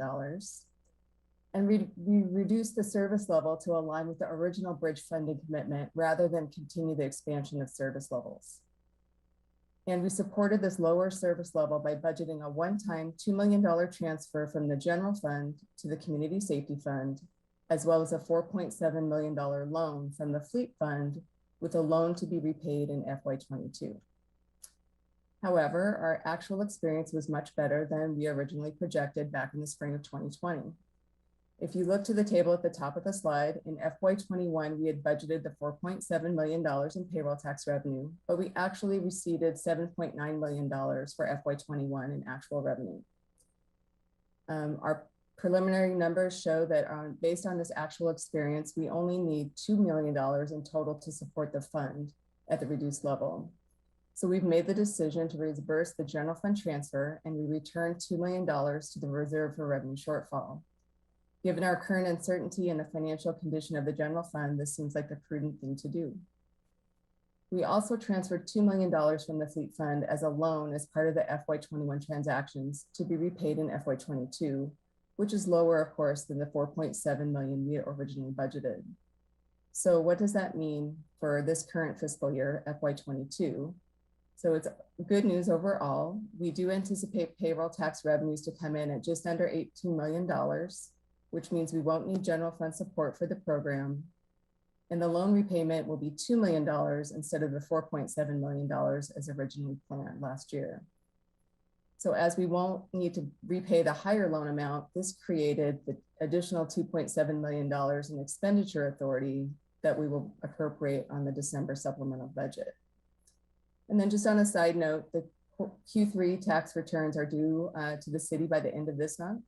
So over the next few weeks, we'll have another data point with another quarter of actual collections of payroll tax revenue to help us calibrate future revenue estimates. So that's the funding side and how we arrived at the $2.7 million. This wraps up our CSI presentation at this point. So I will actually turn things back over to the chair to start discussion on this topic. Thank you. Thank you very much. So I want to make sure we're going to do a very quick round robin on the CSI presentation and then go into our main deliberation with another round robin, because I want to make sure anyone who has technical questions about what we just saw, those don't get lost in the broader discussion. So that's why we're going to go through twice. So first time through quick hitters just on the CSI presentation we just saw, if you have any, and we'll absolutely be coming back for further deliberation as we broaden the topics from there. So on the CSI, Councilor Groves, followed by John Jasper. Thank you, Chair. I'll pass at this time. Thanks.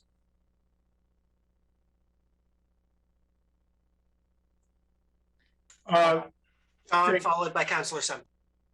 Thank you. Just real quick, when we were originally setting up the CSI, what were the percentages of allocation that we were setting, how much for police, how much for courts, how much for fire, EMS?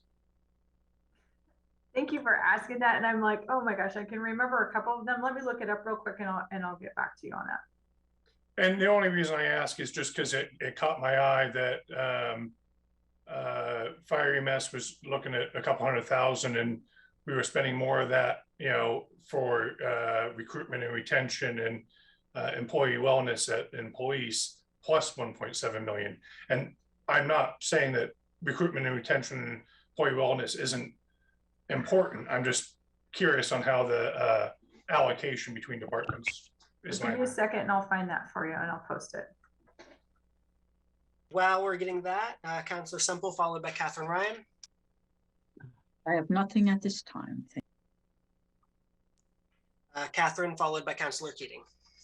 I'm good for right now. Councilor Keating, followed by Eliza Kaczynski. Thank you, Ty. And apologies to the committee for being late and participating without my video. I was experiencing a bit of a medical emergency earlier. I have a question for Chief Skinner, a comment for Chief Heppel, and a question for Renee. I'll start with Renee. The youth enrichment programs, is there a trackable way to determine how successful those programs are in shaping the minds of tomorrow and getting our troubled youth on a corrective course? Or do we hope that the investment pays off? What measurable ways do we determine ultimately how much of an impact those programs have on the youth of our community?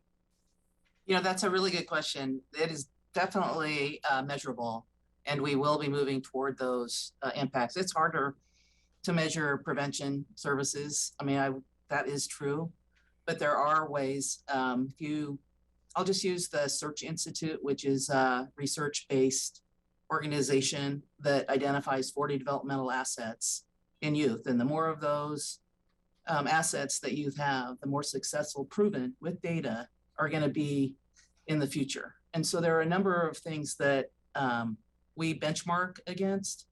And we're also working on those measurements as it relates to the CSI. I think Christy talked about or maybe Kevin Altucker talked about the measurement at our council meeting last week. And some of those things are really about measuring not just effort, but impact. And so we'll be working on that for sure, but there are ways. Look forward to it. Thank you. Chief Skinner, you mentioned the investment in recruiting new officers at I think $150,000 advertising investment. Are you mostly looking at lateral transfers or new officers? What's more beneficial to the department and the community, and what's more cost effective? Yeah, thank you, Councilor Keating. So the $150,000 will be spread across a variety of different strategies, up to include some advertisement, but there's some other things we definitely need to do with respect to that. We're building a strategy where we can travel with the process to where people are, and so instead of bringing them to us, we're going to send a team to them, and that has some expense. So we're really excited about some of those strategies. To answer the second part of your question, it's a combination of entry level and laterals. Laterals are already certified, and so what happens is we get a chance to compress the amount of time it takes to get them operational. They don't have to go to our academy here in the state for 4 months. And generally speaking, field training is fairly abbreviated because they're experienced officers.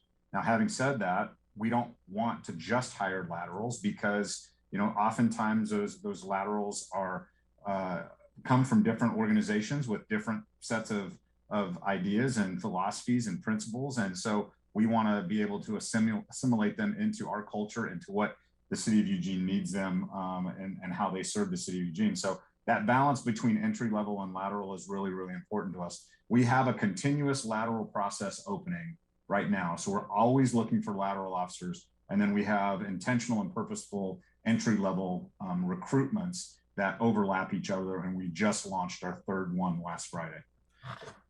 I'd like to ask about bilingual recruitment.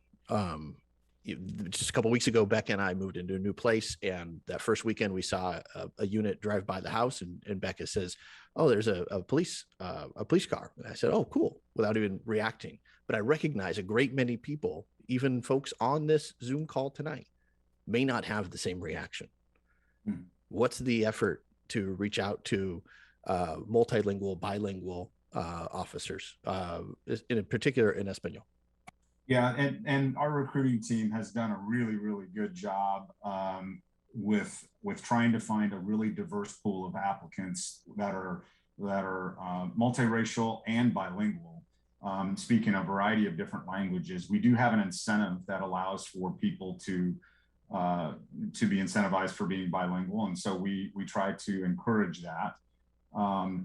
Unfortunately, from time to time, we have great candidate pools, and then we have some really, really thin candidate pools. The 4 police officers that are going to be starting on November 2nd is a great example of diversity in what we can recruit.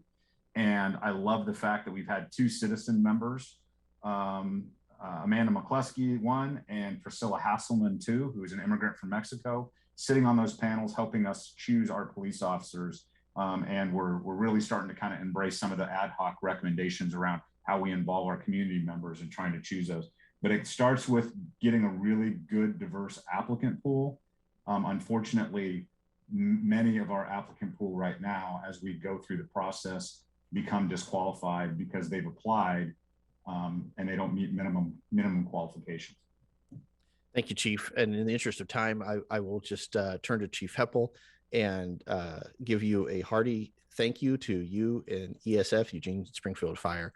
I read recently that there's a 90% plus threshold of Eugene Springfield Fire employees who are fully vaccinated. You're welcome to comment on that, of course, Chief. So I'm not framing it as a question, simply stating it as a matter of deep gratitude on behalf of this community member. Thanks, Counselor. It certainly goes to the team. Yeah, we're now well north of 90%, and that's a great place for us to be, considering that we are predominantly healthcare providers working in the streets every day with our community. So thank you. Thank you, Chief. Thank you, Chief. Thank you, Renee. Thank you, Chair. That concludes my first round of as we put it, quick hitting questions. Thank you, Counselor. We have a response in chat to John Jasper's question, which I'm sharing because not everyone, particularly those viewing online after the fact, can see chat. And that is that the original allocation was 65% to police services. And Christy? It pushed send before I was ready, so I'm just going to read it to you. So the 23.6 million is generally allocated amongst the services of 65% for police services, 10% for fire and emergency medical services, 15% for municipal court and prosecution services, and 10% for prevention and homeless services.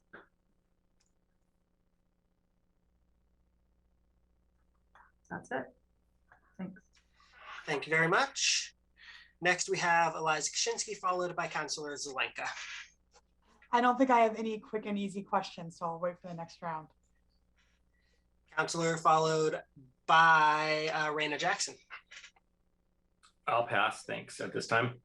Thank you. Raina, followed by Ryan Kanowski. I'll also pass. Ryan, followed by Councilor Ye.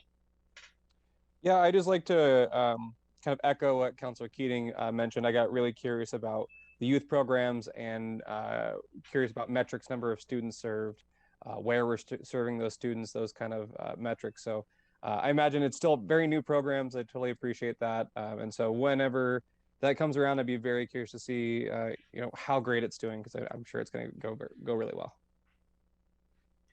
Councilor Ye, followed by Ryan Moore. Thanks, Chair. I have no questions at this time. Thank you, Ryan, followed by Siobhan Kunsel. Thank you. This is going fast. Great. I just wanted to say I really appreciate the highlights on youth services that don't rely on sworn officers in schools, things like that. I really appreciate the highlights given to those.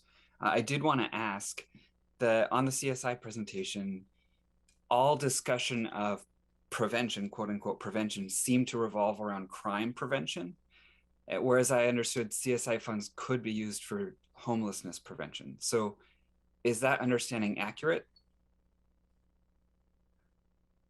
I don't know who that's directed at. I'll answer that, Ryan. So, there are prevention services, primarily, one of the key things that was called out was youth prevention services, but there are prevention services in every aspect of the whole service model, quite frankly.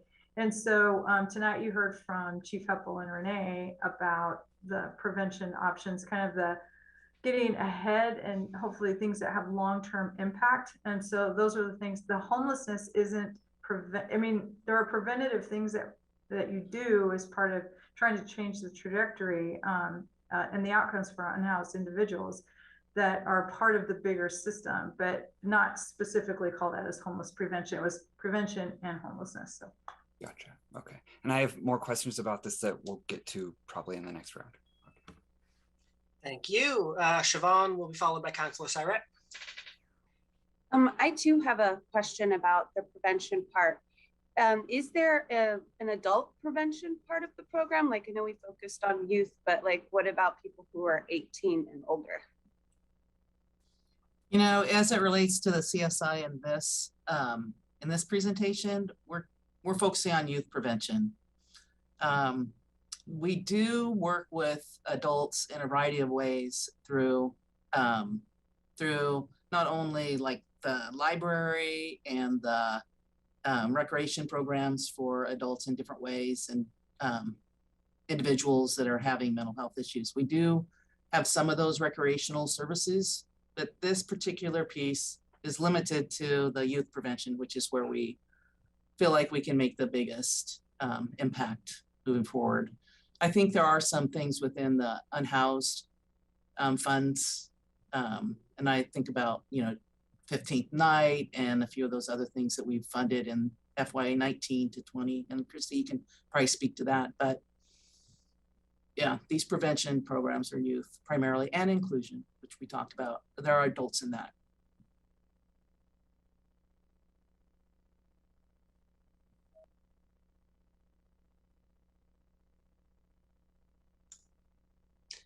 Did you have anything else, Siobhan?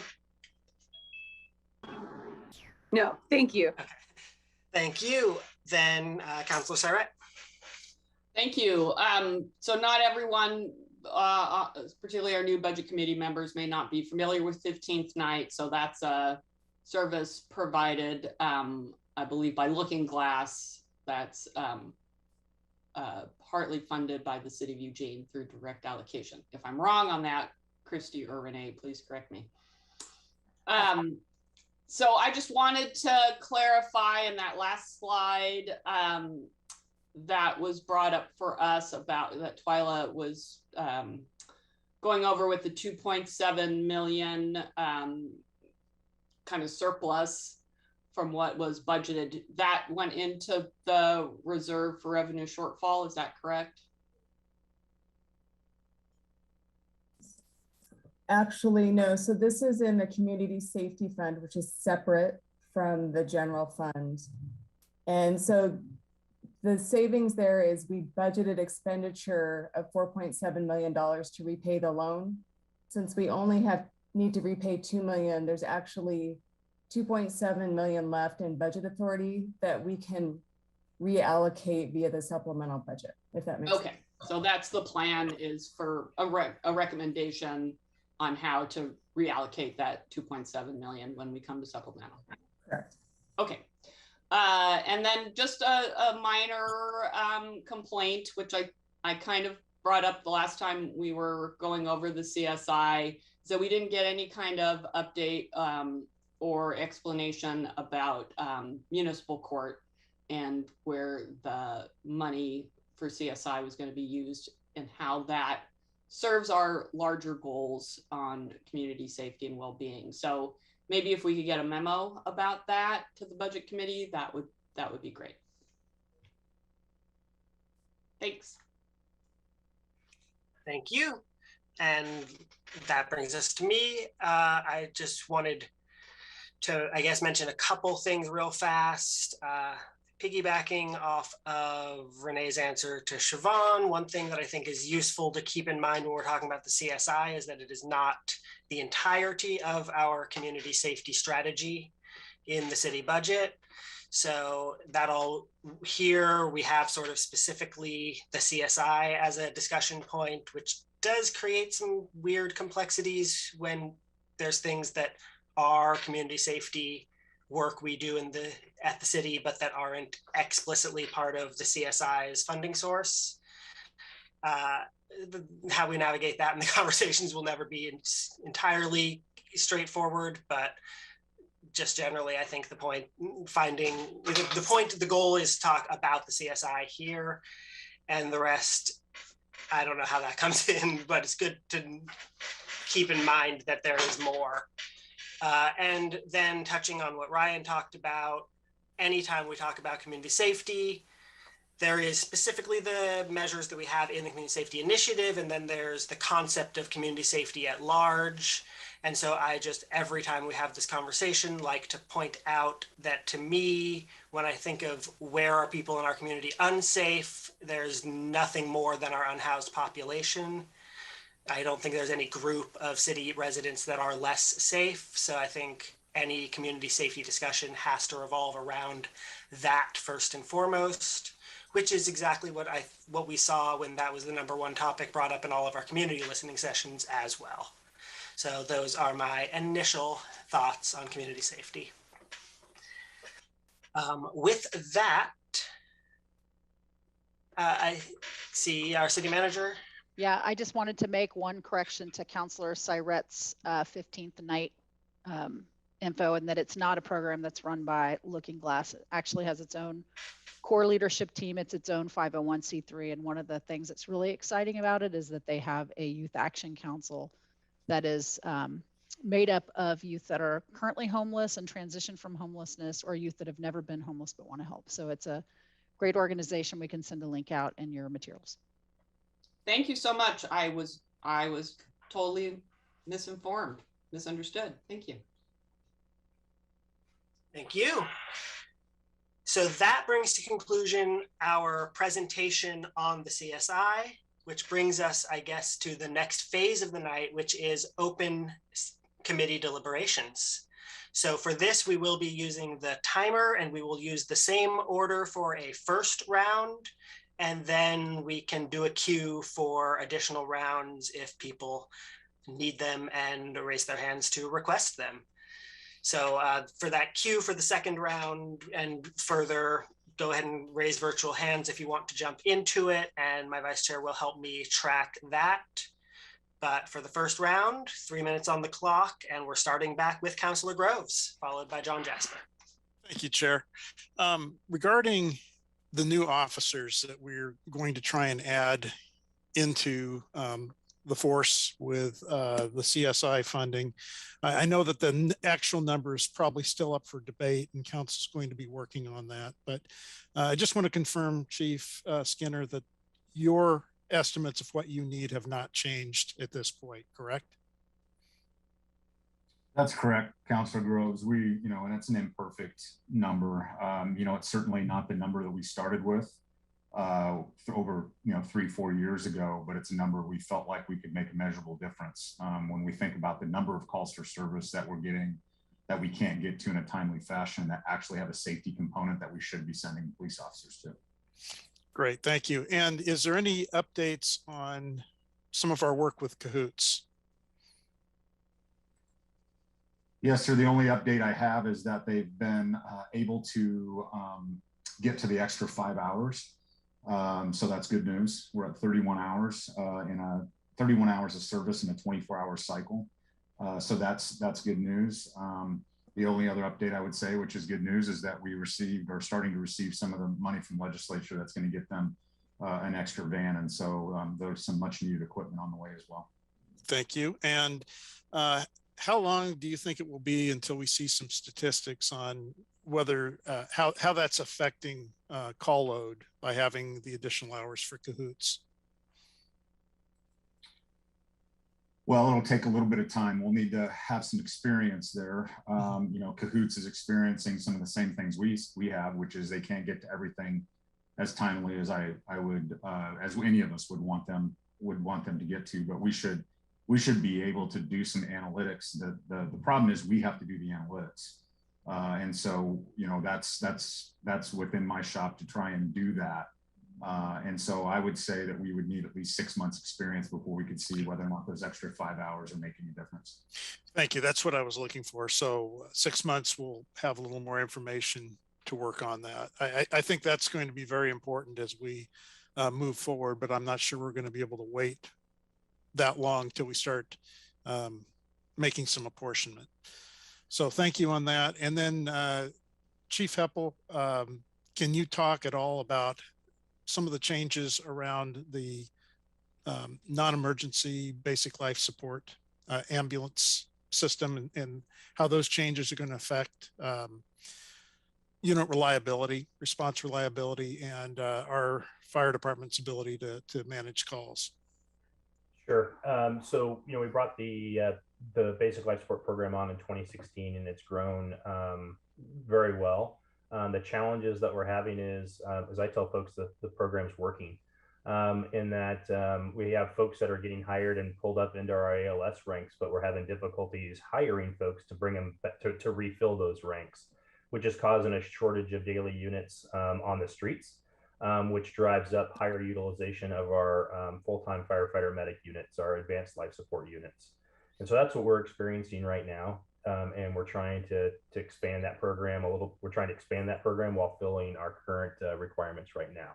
So hopefully that answers your question quickly. Yes, that takes care of it. Thank you. And then my last statement is more of a comment than a question. I am glad to see the focus on mental health, as I shared the other night when we were speaking about this at council level. I hope we're doing the same thing in fire. We have, both departments have suffered some tragedies over the years. And as I mentioned earlier, you know, if you want people to make bad decisions, put them under a stressful situation without adequate break and rest time, and bad things are going to happen. So thank you very much.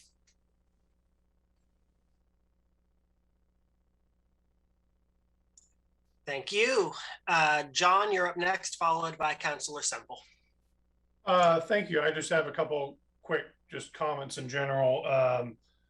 As far as the CSI funds, just kind of in principle, I think I would like to see us in this, and more importantly, going forward, kind of remain consistent in the percentage of allocation, because I'm sure, you know, courts and fire and everyone has components that they could enhance with good importance. The other is the just a general comment, I guess, on the ARPA funds, and that's I like to try to see us. I know we can't refill reserves, but you know, to our focus to be on stabilization of existing services rather than expansion of services, at least until we're in a better financial place. So that's just a general statement going forward. But that's all I have. Thank you very much.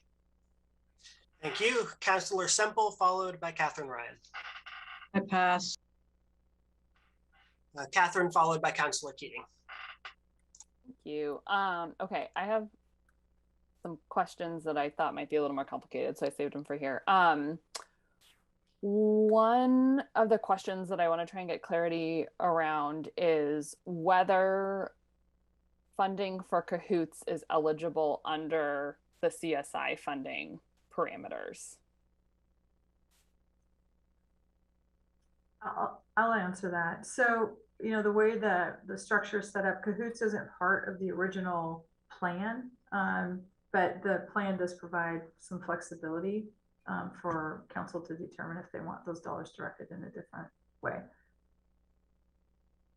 Okay, so based on what I think you're saying, without saying is, because I know there's that section in the ordinance that says, right, like these funds are to be used for these things, that with the way that that's structured, Cahoots would fit into those limitations. Again, it's not part of the original strategy and plan for the distribution of the dollars, but the council can decide if they want to, you know, consider those things. And there is some flexibility. Those categories are very inclusive of a lot of things. And so I could, yeah, so that answers your question. Okay, thank you. And my other kind of related follow-up question was, I was looking back at the motions from our last meeting in the spring, and the other part that went along with the additional funding for Cahoots said, instruct the city manager to bring back a plan for stabilization and potential expansion of the Cahoots program as part of community safety initiative discussions in the fall. And in looking at that, I realized it didn't say necessarily to council or budget, you know, kind of where that would happen, but I haven't seen it in the meetings that I've watched so far. And so I wanted to see kind of where and when that was going to happen. Sarah, do you want to speak to that one? Yeah, I think good question. I've been, you know, the chief and I talk off and on about how we're going to stabilize the Cahoots program, and also the mayor and I have been having a number of conversations with other people in the community around how we provide stabilization to all. But your specific memo to bring back in the fall, I just need to check in. I actually may have dropped the ball on that. So in terms of getting it into like a format, so I'll follow up on that by next week. Thank you. It's not like you have anything going on right now. I don't know what. Catherine, I was just gonna, if I could, just say that we're always open to having these conversations. We're in the middle of a contract year with them. And my expectation would be this early, maybe late winter, early spring, we would start to need to enter into new contract discussions with them as we move out. And that's like the perfect time to start thinking about, what does stabilization look like? What does expansion look like in a new contract year? So I don't know if that timing fits with kind of what you were thinking, but we do have some things in the not so distant future that are going to be happening that might be really a good jump off point to have conversations. Okay, that's helpful. One of the this is actually much more of a clarifying question. I remember watching the financial update meeting, switching directions. There was a slide that I remember seeing and feeling horrified about that said that like the deficit in the out years was like 30 something million. And so I want to make sure that I understand what that was and whether that is kind of the reality that we're operating under, or if we are looking at that kind of 11 to 13-ish range. And hopefully that makes my question make sense.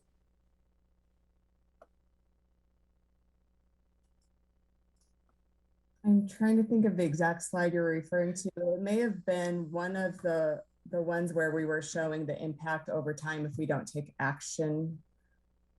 So by taking action, we don't end up with a deficit where we're in a negative position in the out years. So the $11 million to $13 million, that strategy that we would need to implement keeps us from getting to the place where we're in an untenable position where we've used all our reserves and we're out of money. So I'm trying to think of the exact slide you're thinking of, but I think my guess is it was something we showed where it was what would happen if we didn't take action.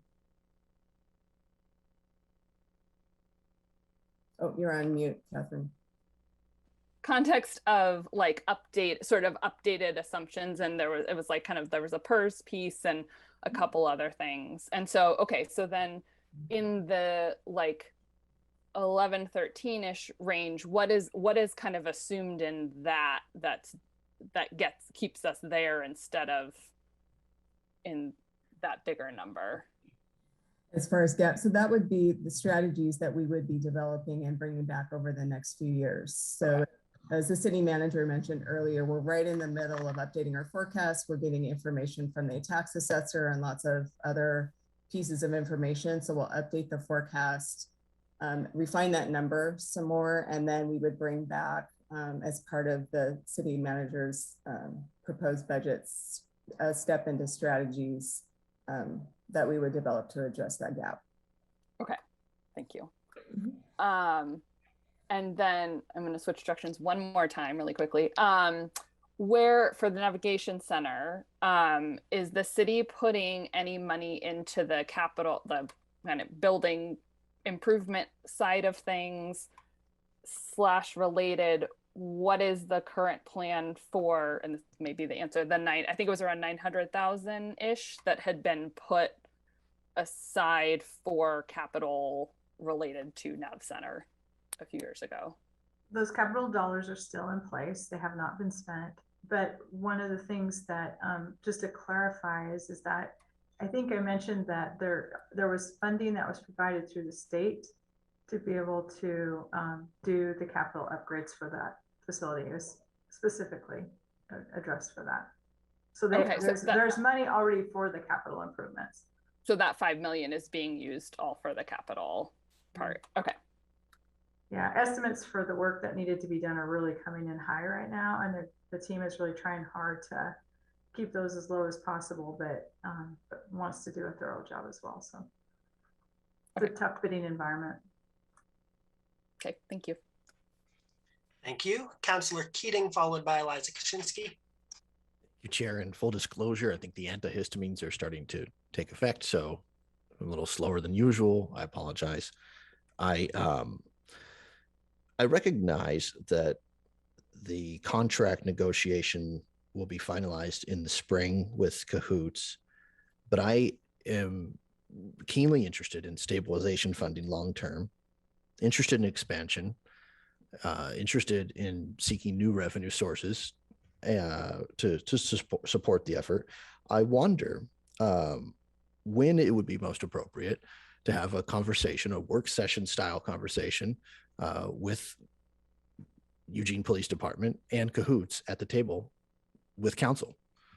I think that would be a welcome dialogue. And I don't know how appropriate it would be if considering we contract with Cahoots, but the footprint and impact they have, not just in our own backyard, but as a ripple effect, as a model for the country, throughout the country.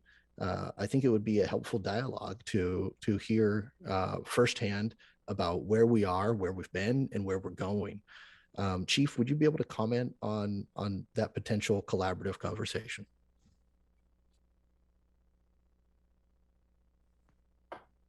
Probably not. Yeah, I can jump in. Sorry, Chief. Sure, that's all right. You know, Councilor Keating, it would be, as you said it, I was trying to think of like it's a different format. We don't usually bring people that we're negotiating a contract for service into the council table. That's work you've delegated the city manager to do.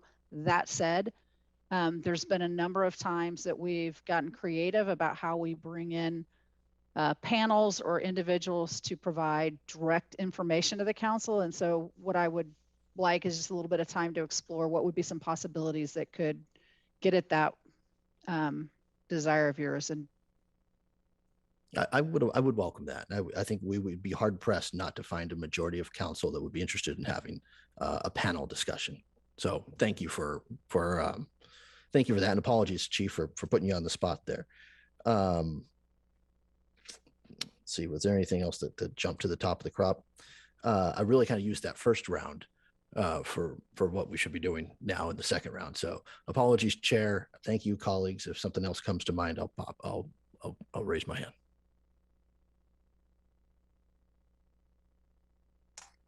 Thank you. Eliza, followed by Councilor Zelenka. All right, well, thank you so much for the presentations and everything that's been going on. I have a few questions. First, with the relief funds, just to clarify, the funds being set aside for the distress funds, is that based purely on how distressed those particular funds are? Or is there some part of that that's based on what's eligible for the relief funds or not? So once we get the audit back, we'll know there may be funds. We're legally required to make sure all of our funds balance at zero at the end of a fiscal year. And so there may be funds that are in a situation that require we use some ARPA dollars to make sure that they balance as they're legally required to. As for the other funds, the city manager will look at the audit and think about the investments that we might make immediately. So we won't be using the entire $17 million allocation on supplemental budget. It will be a balance of trying to make sure we stabilize and, again, not interrupt service, current level of service for the organization and to the community, along with some investments. So there won't be a fixed number necessarily, with the exception of those that need a certain dollar amount to balance to zero. Does that help? Yeah, because one of the things that jumped out at me is it looked like almost a third of the money for those distress funds, or maybe the overall allowance, just based on that slide, was going to parking and the parking fund. And when I think about all the really, really critical and essential services the city provides, you know, stormwater, safety services, fire, support for unhoused members of our community, addressing climate change, parking doesn't even make the top 10. And so it just really struck me that that was where it seemed like the bulk of the funds were going to end up. So may I? Thank you. I just want to remind everyone that those funds represented the difference in our projected revenues with pre-pandemic versus projected revenues at the end of last fiscal year. So that does not mean that's the number we're solving for. What we're saying is we had expected to collect $13.1 million more over the forecast period than it looks like we will at this point.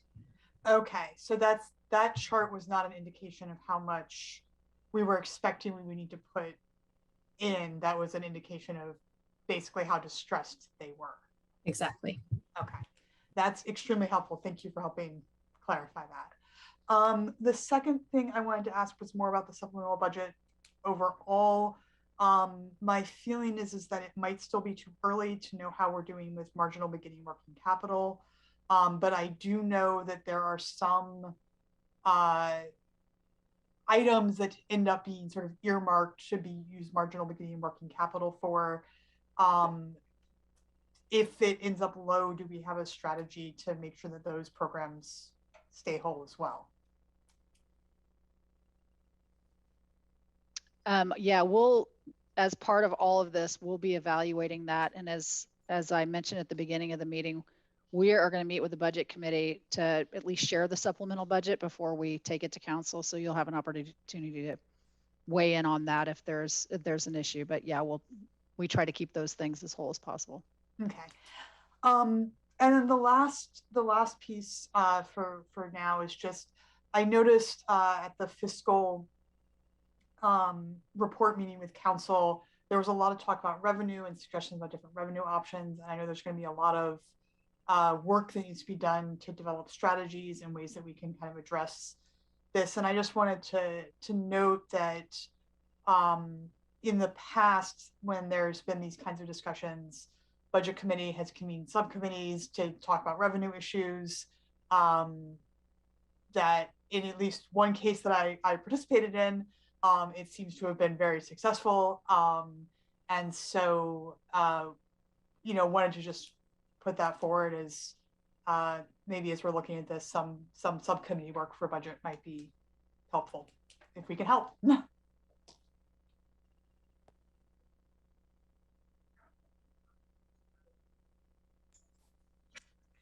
Thank you.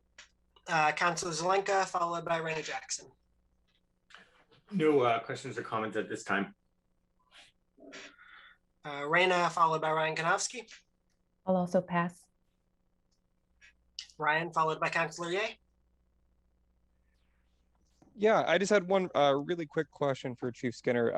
When we going back to the unanswered phone calls, I was just curious if you could help me understand just a size and scale. Is that out of 200? Is that out of 10,000? Just kind of getting curious about the scale of that. That's a great question, and thanks for that. On average, and this is an average, we receive about 450 calls for service from our community members every single day. Those are a variety of both 911 calls and non-emergency calls of varying degrees that we prioritize, everything from priority 1 through priority 9. And so when I talk about 163 calls for service, those are calls that we receive that sit in a queue and that we eventually try to dispatch once resources are available. And 163 on average of those calls never have a resource available for us to actually go to. Perfect. Thank you for that clarification. That's all I have, Mr. Chair. Thank you, Councilor Ye, followed by Ryan Moore. Mr. Chair, I don't have anything at this time. Ryan, followed by Siobhan Cancel. Thank you. I think I'll start with just a brief anecdote. So in my day job, right now, I'm canvassing renters who are being evicted, largely for non-payment of rent, but also for other reasons, and trying to connect them with resources, keep them housed, cancel the eviction, whatever way we can. A couple of weeks ago, I talked to a woman who, it turns out, is a survivor of domestic violence who is currently forced to live with her abuser. They're being evicted due to non-payment of rent. I tried to connect them with rent assistance, that fell through. Tried to connect them with DV services, that also fell through.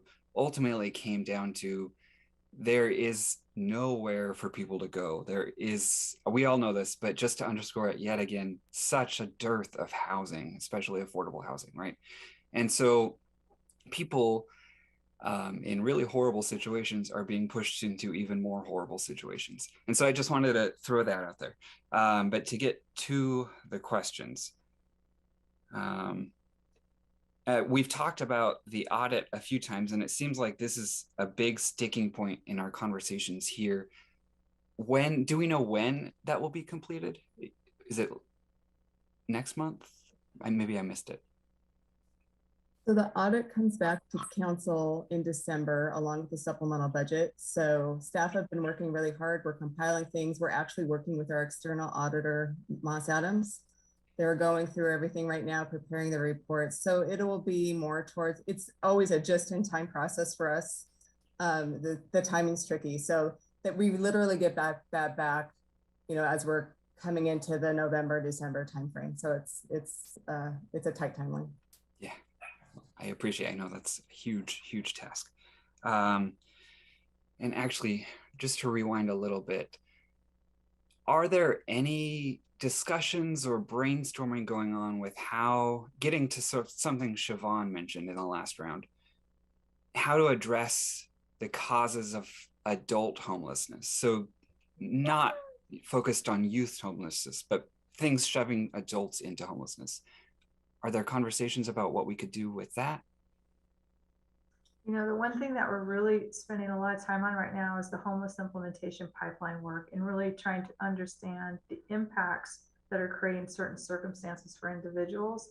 And so there's work happening there. And then there's other work related to our programs as we work with our caseworkers and our outreach teams to really deepen our understanding of the need and the, you know, the why, how come somebody is finding themselves in that position, so that we can then backtrack from that to try to figure out how to mitigate that. And so yes, so the short answer is there's work happening around that.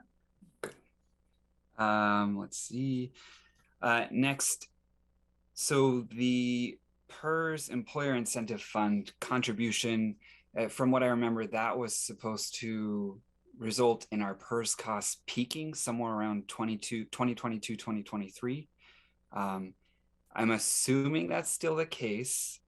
If that is the case, I'm also assuming that's been factored into the projections that were discussed with council. Is that correct? So our contribution to the EIF resulted in our rate reduction. So our rate reduction has been implemented. However, there are many other factors that impact our PERS rates, such as recent action by the PERS board. They reduced their assumed earnings rate, and other factors. Investment returns is another large factor that will impact future rates. So our EIF contribution didn't lock us in. It did reduce our rate over time, which is helpful, but other factors will impact that. So we actually get more PERS information in December when the PERS board acts. So we're continuing to update our forecasting and incorporate all that information in. December's a big month. Yes. Okay, I think that's all for now then. Thank you. Thank you. Siobhan, followed by Councillor Surratt. Thank you. I just have a clarifying question for Chief Skinner. What is the difference between a community safety officer and a police officer? Yeah, thanks for that. Sometimes I live in this world, and so I forget that not everybody lives in this world. And so community safety officers are not sworn police officers. They're not armed. They are extensions of our department that are highly skilled and trained to be able to handle things that don't involve like suspect contact or contact that would endanger them. So for instance, you come home or wake up in the morning and find your car door open because somebody had broken into your vehicle and stolen something. There's no suspect there. There's not really any sense of necessarily urgency, even though it's really emotional for you to have your car broken into. Instead of having an armed police officer go to those things, we can have a CSO go to those things, take your information, actually conduct a preliminary investigation, and really do a good job of meeting community members' needs that's not emergent. So there's a huge bucket of those calls that don't require an immediate armed response by a uniformed police officer. The flip side of that is our community safety officers don't have arrest authority or authority to enforce anything. And so what they do is they do the initial fact finding and gathering, and then we, in some cases, will hand that off to a detective or hand that off to a sworn part of our organization so that statutorily we can do something with that. Thank you for that. Now I have a follow-up question. How many community safety officers versus the sworn do you have currently? We are allocated. It's not that we have everybody, but we are allocated right now in the general fund about 192 or 93, I believe. And then we have some, obviously you saw in the bridge funding, we have a street crimes unit, which is another 10. Our CSO program started with 5. We've added 5 more in the community safety bridge funding. And then this funding actually brings us to the number of CSOs. And I don't know exactly how many we'll land with, but it'll be enough so that we can try to do 24/7 coverage to be able to meet people's needs. So it'll be probably in the 20 to 22 range, totally built out. And that's a rough guess at this point. One more. So with the 4 officers that you are looking to hire upcoming, are they going to be sworn, half and half, CSOs? Anytime you see officer or police officer, we can make an assumption that that's a public safety officer as defined by statute, which would be a police officer. Where they land within the organization is certainly something that we're mindful of. It doesn't necessarily mean it's always patrol, although patrol is where our greatest need is right now. I would be remiss if I didn't say we're engaged in just a ton of recruitment and trying to hiring both for general fund and potentially for community safety officers. And that's going to be a very, very heavy lift over this next couple of years. Thank you.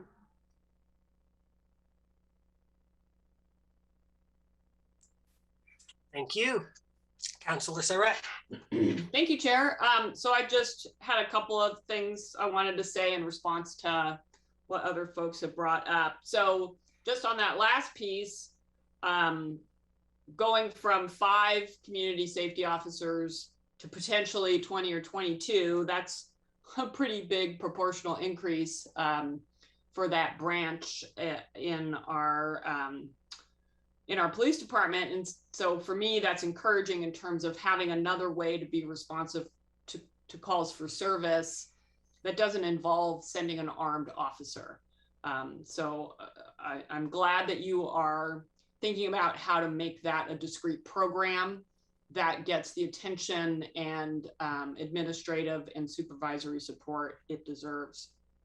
To Councillor Keating's suggestion that we might bring Cahoots to the table to talk about their contract with them, that is, in my mind, would be highly inappropriate. We've empowered our city manager to negotiate contracts on our behalf, and she in turn empowers folks like Chief Skinner to do that for their departments. And I know we had public comment recently encouraging us to have a meeting with Cahoots, but that is not how the city council functions. We are a city manager form of government, and we would not be bringing Wildish to the table to negotiate their contract for paving our roads. However, the panel idea, I think, is a great alternative, and I might suggest we could have representatives from Cahoots, from 15th Night, from the youth empowerment programs, whether that's city staff or providers, community supported shelters who run a number of our rest stops, and possibly St. Vincent de Paul. And then lastly, to Eliza's comment about the priorities and parking not being one of them, I heartily agree. Yet one of the first things I discovered as a city councilor is parking, parking, parking. Parking, parking, parking, parking, parking. It is a huge topic, a huge concern. And setting that aside, we have, I think, 3 concrete parking lots that we manage and that we have to make sure are safe and usable. So that does show up in those millions of dollars in terms of both them being an asset and a liability and a responsibility within our budget. So thanks very much. Thank you, which brings us to me. I just have one question, I think, regarding CSOs again. And I'm wondering, in terms of our total call volume and all the conversations around unanswered calls, do we have a rough estimate from our total call volume of what the ratio of calls that would or wouldn't require a sworn officer versus a CSO is in the long run? We have the capacity to do that work. Ty, what I would tell you is that when we think about the 163 that we don't get to, we have done an analysis on that, and about 94 of the 163 have some safety component that if we had the staffing, we'd be sending a police officer to that. There's just something dangerous enough about that call that we would not put CSO or cahoots in harm's way to answer those calls. The rest of those are a blending between CSO calls and cahoots represents about 10% of those. So, I mean, we could do the math for you, but I think you kind of are getting a sense of what that is. There's that kind of middle bucket. Now, the piece that's so interesting about calls holding is that they come in with that safety component. And because we don't have the resources to be able to go, by virtue of that time, that time where that call simmers, it has a tendency to evolve into a safer type of call. So for instance, great example, phone call from somebody saying, hey, I've got somebody with a lead pipe swinging it around and I'm really feeling unsafe. My kids are outside, blah, blah, blah. And we can't immediately go for whatever reason. Well, eventually that person leaves and then we find out, well, there's no real danger at that point. And so even though that's still a call for service, it kind of moves down on the list. And so by virtue of some of those calls not being answered in a timely fashion, they kind of de-escalate themselves and then they kind of fall to a lower priority. And then, but it's still really emotional for people that they called and they didn't get an immediate response. And then we downgraded them because of the amount of time that it took, which makes perfect sense in our minds as far as matching kind of resource with need and our resources of what can tell. But for that person that originally called, they're not feeling good about that level of service. And so we're trying to fix all of that. And so the one thing I think we can start with as far as the bucket of calls that I think we can get to more frequently and quicker is that middle bucket of calls that the CSOs are perfectly designed and equipped to be able to handle. Thank you. That, yeah, covers my question pretty well. My quick math, 90 something out of 160 something. So we're looking at probably about 40% of the unanswered calls are suitable for CSOs or cahoots-ish. I'm guessing that on average, the answered calls based on the priority structure probably are more likely to need a sworn officer than the unanswered calls, though I don't know for sure how that holds. So fast forwarding in my brain to some hypothetical future where we're not ramping up the CSO program and installing it, but just what would an optimized force look like in terms of percentages of sworn versus CSO someday. Yeah. And we're always trying to take a look at traditionally what we've sent police officers to and asking the question, should we still be sending them to those? So, I mean, law enforcement is notorious for dogmatic thinking. And so we constantly keep throwing the same resource at the same problem. And so we're constantly trying to evaluate what it is this community is calling us about and trying to say, okay, is that really a police officer call, or can we find a different way to respond to that? So we'll continue kind of that iterative process of trying to analyze that and trying to match the resource with the need. Excellent. Thank you so much. Looking at the clock and that this meeting is scheduled until 8. I didn't see anyone seem like they got particularly cut off. So I see our city manager and Councilor Keating have thrown up hands, but it doesn't look like we necessarily have Councilor Semple also. So let's try very quickly to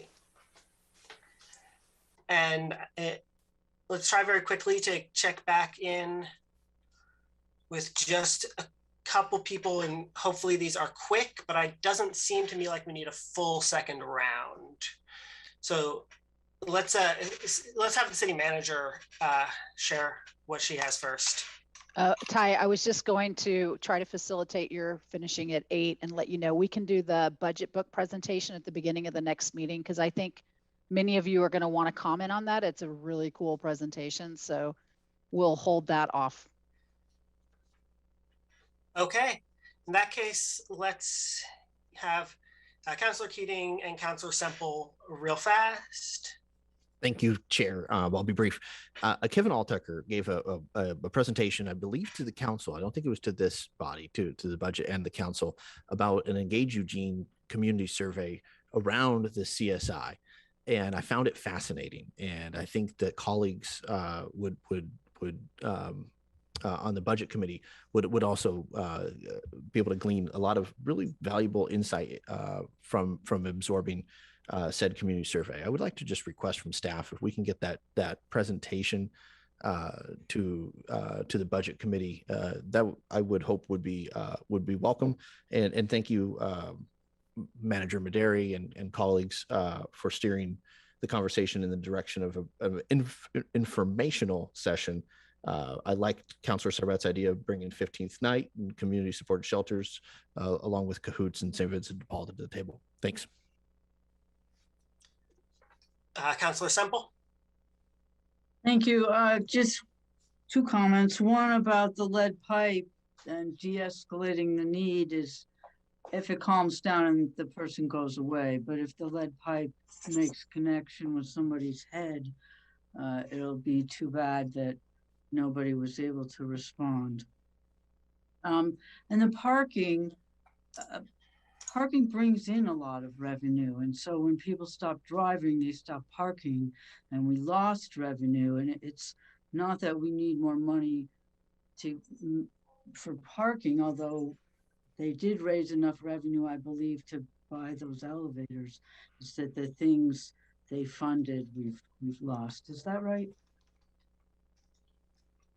Yes, it's the parking fund generates a lot of revenue that funds other activities. So one of the things, for example, is the downtown police officers. And so we've had to find other ways to fund them through the pandemic.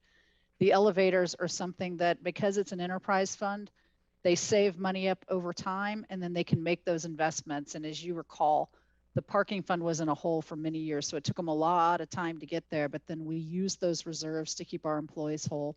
We redeployed a lot of them around the city to do other things, like some of our work around homelessness. So hopefully that answered it.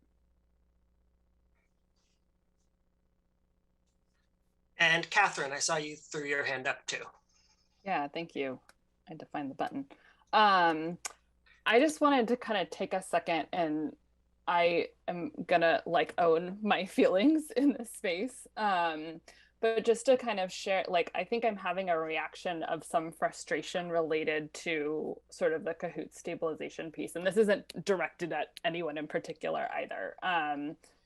And, I was looking at back at the slides around the key findings from the CSI engagement work. And two of them on there are increased capacity for mental health services, and the other one is support for alternative responses. And to me, that fits pretty squarely into those buckets.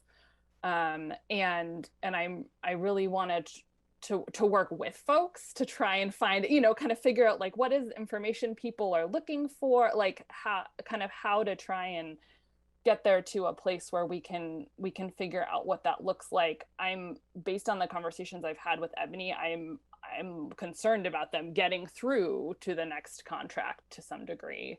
And so just I want to share kind of my feelings about the importance of that, and get that out there. And I think, part of my question around the CSI funding, I have the city CSI page pulled up, and on that graphic, Cahoots is one of the things that's on there, but it's the only one in all of those items that isn't actually kind of funded under that. And so I think we talk a lot about support for the program and how great it is and how awesome it is. And I want to find an opportunity and find a pathway to kind of get there so that we can make sure that they have what they need to be able to continue serving our community and doing it in a way that is healthy for the folks who are working there and who are doing that really difficult work. So that's all.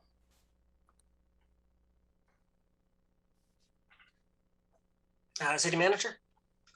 Yeah, thank you. I want to appreciate that, Catherine. And I also want to say that I was feeling mortified and owning like, hey, I may have dropped the ball here. So I actually went back and looked at the motion because I was really surprised. And the motion actually recommends that the city council fund the 125 and then direct me to do the stabilization study. So I know it sounds really processy, but they have not yet directed me to do that.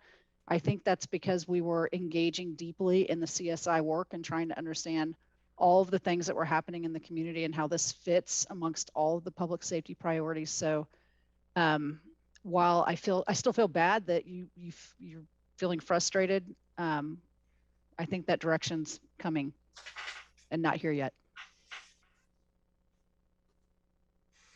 I appreciate that process clarification as well. All right. Thank you, everyone. I see Councilor Syret. Yes. Yeah, thanks. Just to elaborate, because I also went back and looked and I was like, hey, wait. So because it was a budget committee meeting and the budget committee can't direct the city manager to do something, right?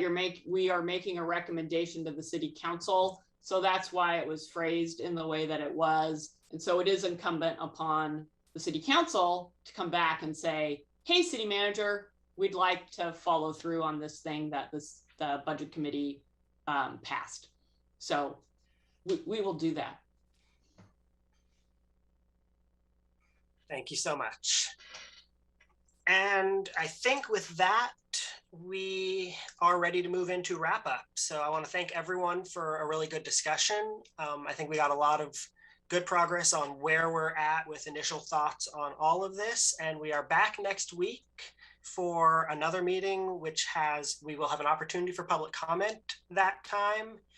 And then other than the budget presentation, the rest of that meeting, I believe, looks like it's there for more deliberation. So we have a lot of time to think about what we heard tonight and come back trying to work our way more towards what type of recommendations we feel like we want to throw out into the ether. Exact process for how we're making recommendations is a little bit to be determined.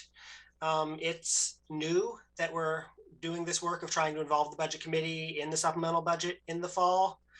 The existing procedure we have always had for making recommendations formally in the spring is the statutory procedure where we have to recommend a budget to council and we can make amendments to it before we recommend it.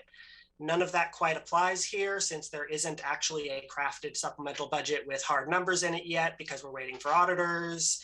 So there wouldn't be anything to amend. And if there was, we wouldn't have the statutory authority to that. So I want to acknowledge that we're all kind of figuring out on the fly here how we use this opportunity to play a role in this process as a committee. But I think tonight was a good start towards it.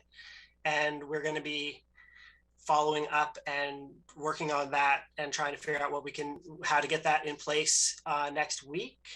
So if you have any more questions that come to mind as the meeting is ending or in the next few days or over the next week, get them into staff. Your point of contact is Vicky. Email Vicky all your questions by Friday, if at all possible, so that there's time to give staff an opportunity to research as needed and get that into the packet. But if you think of something later, I mean, obviously ask if you have a question at any point. And so we're ready to come back next week and continue these conversations. And I look forward to it, and I'll see you all then. Thank you so much.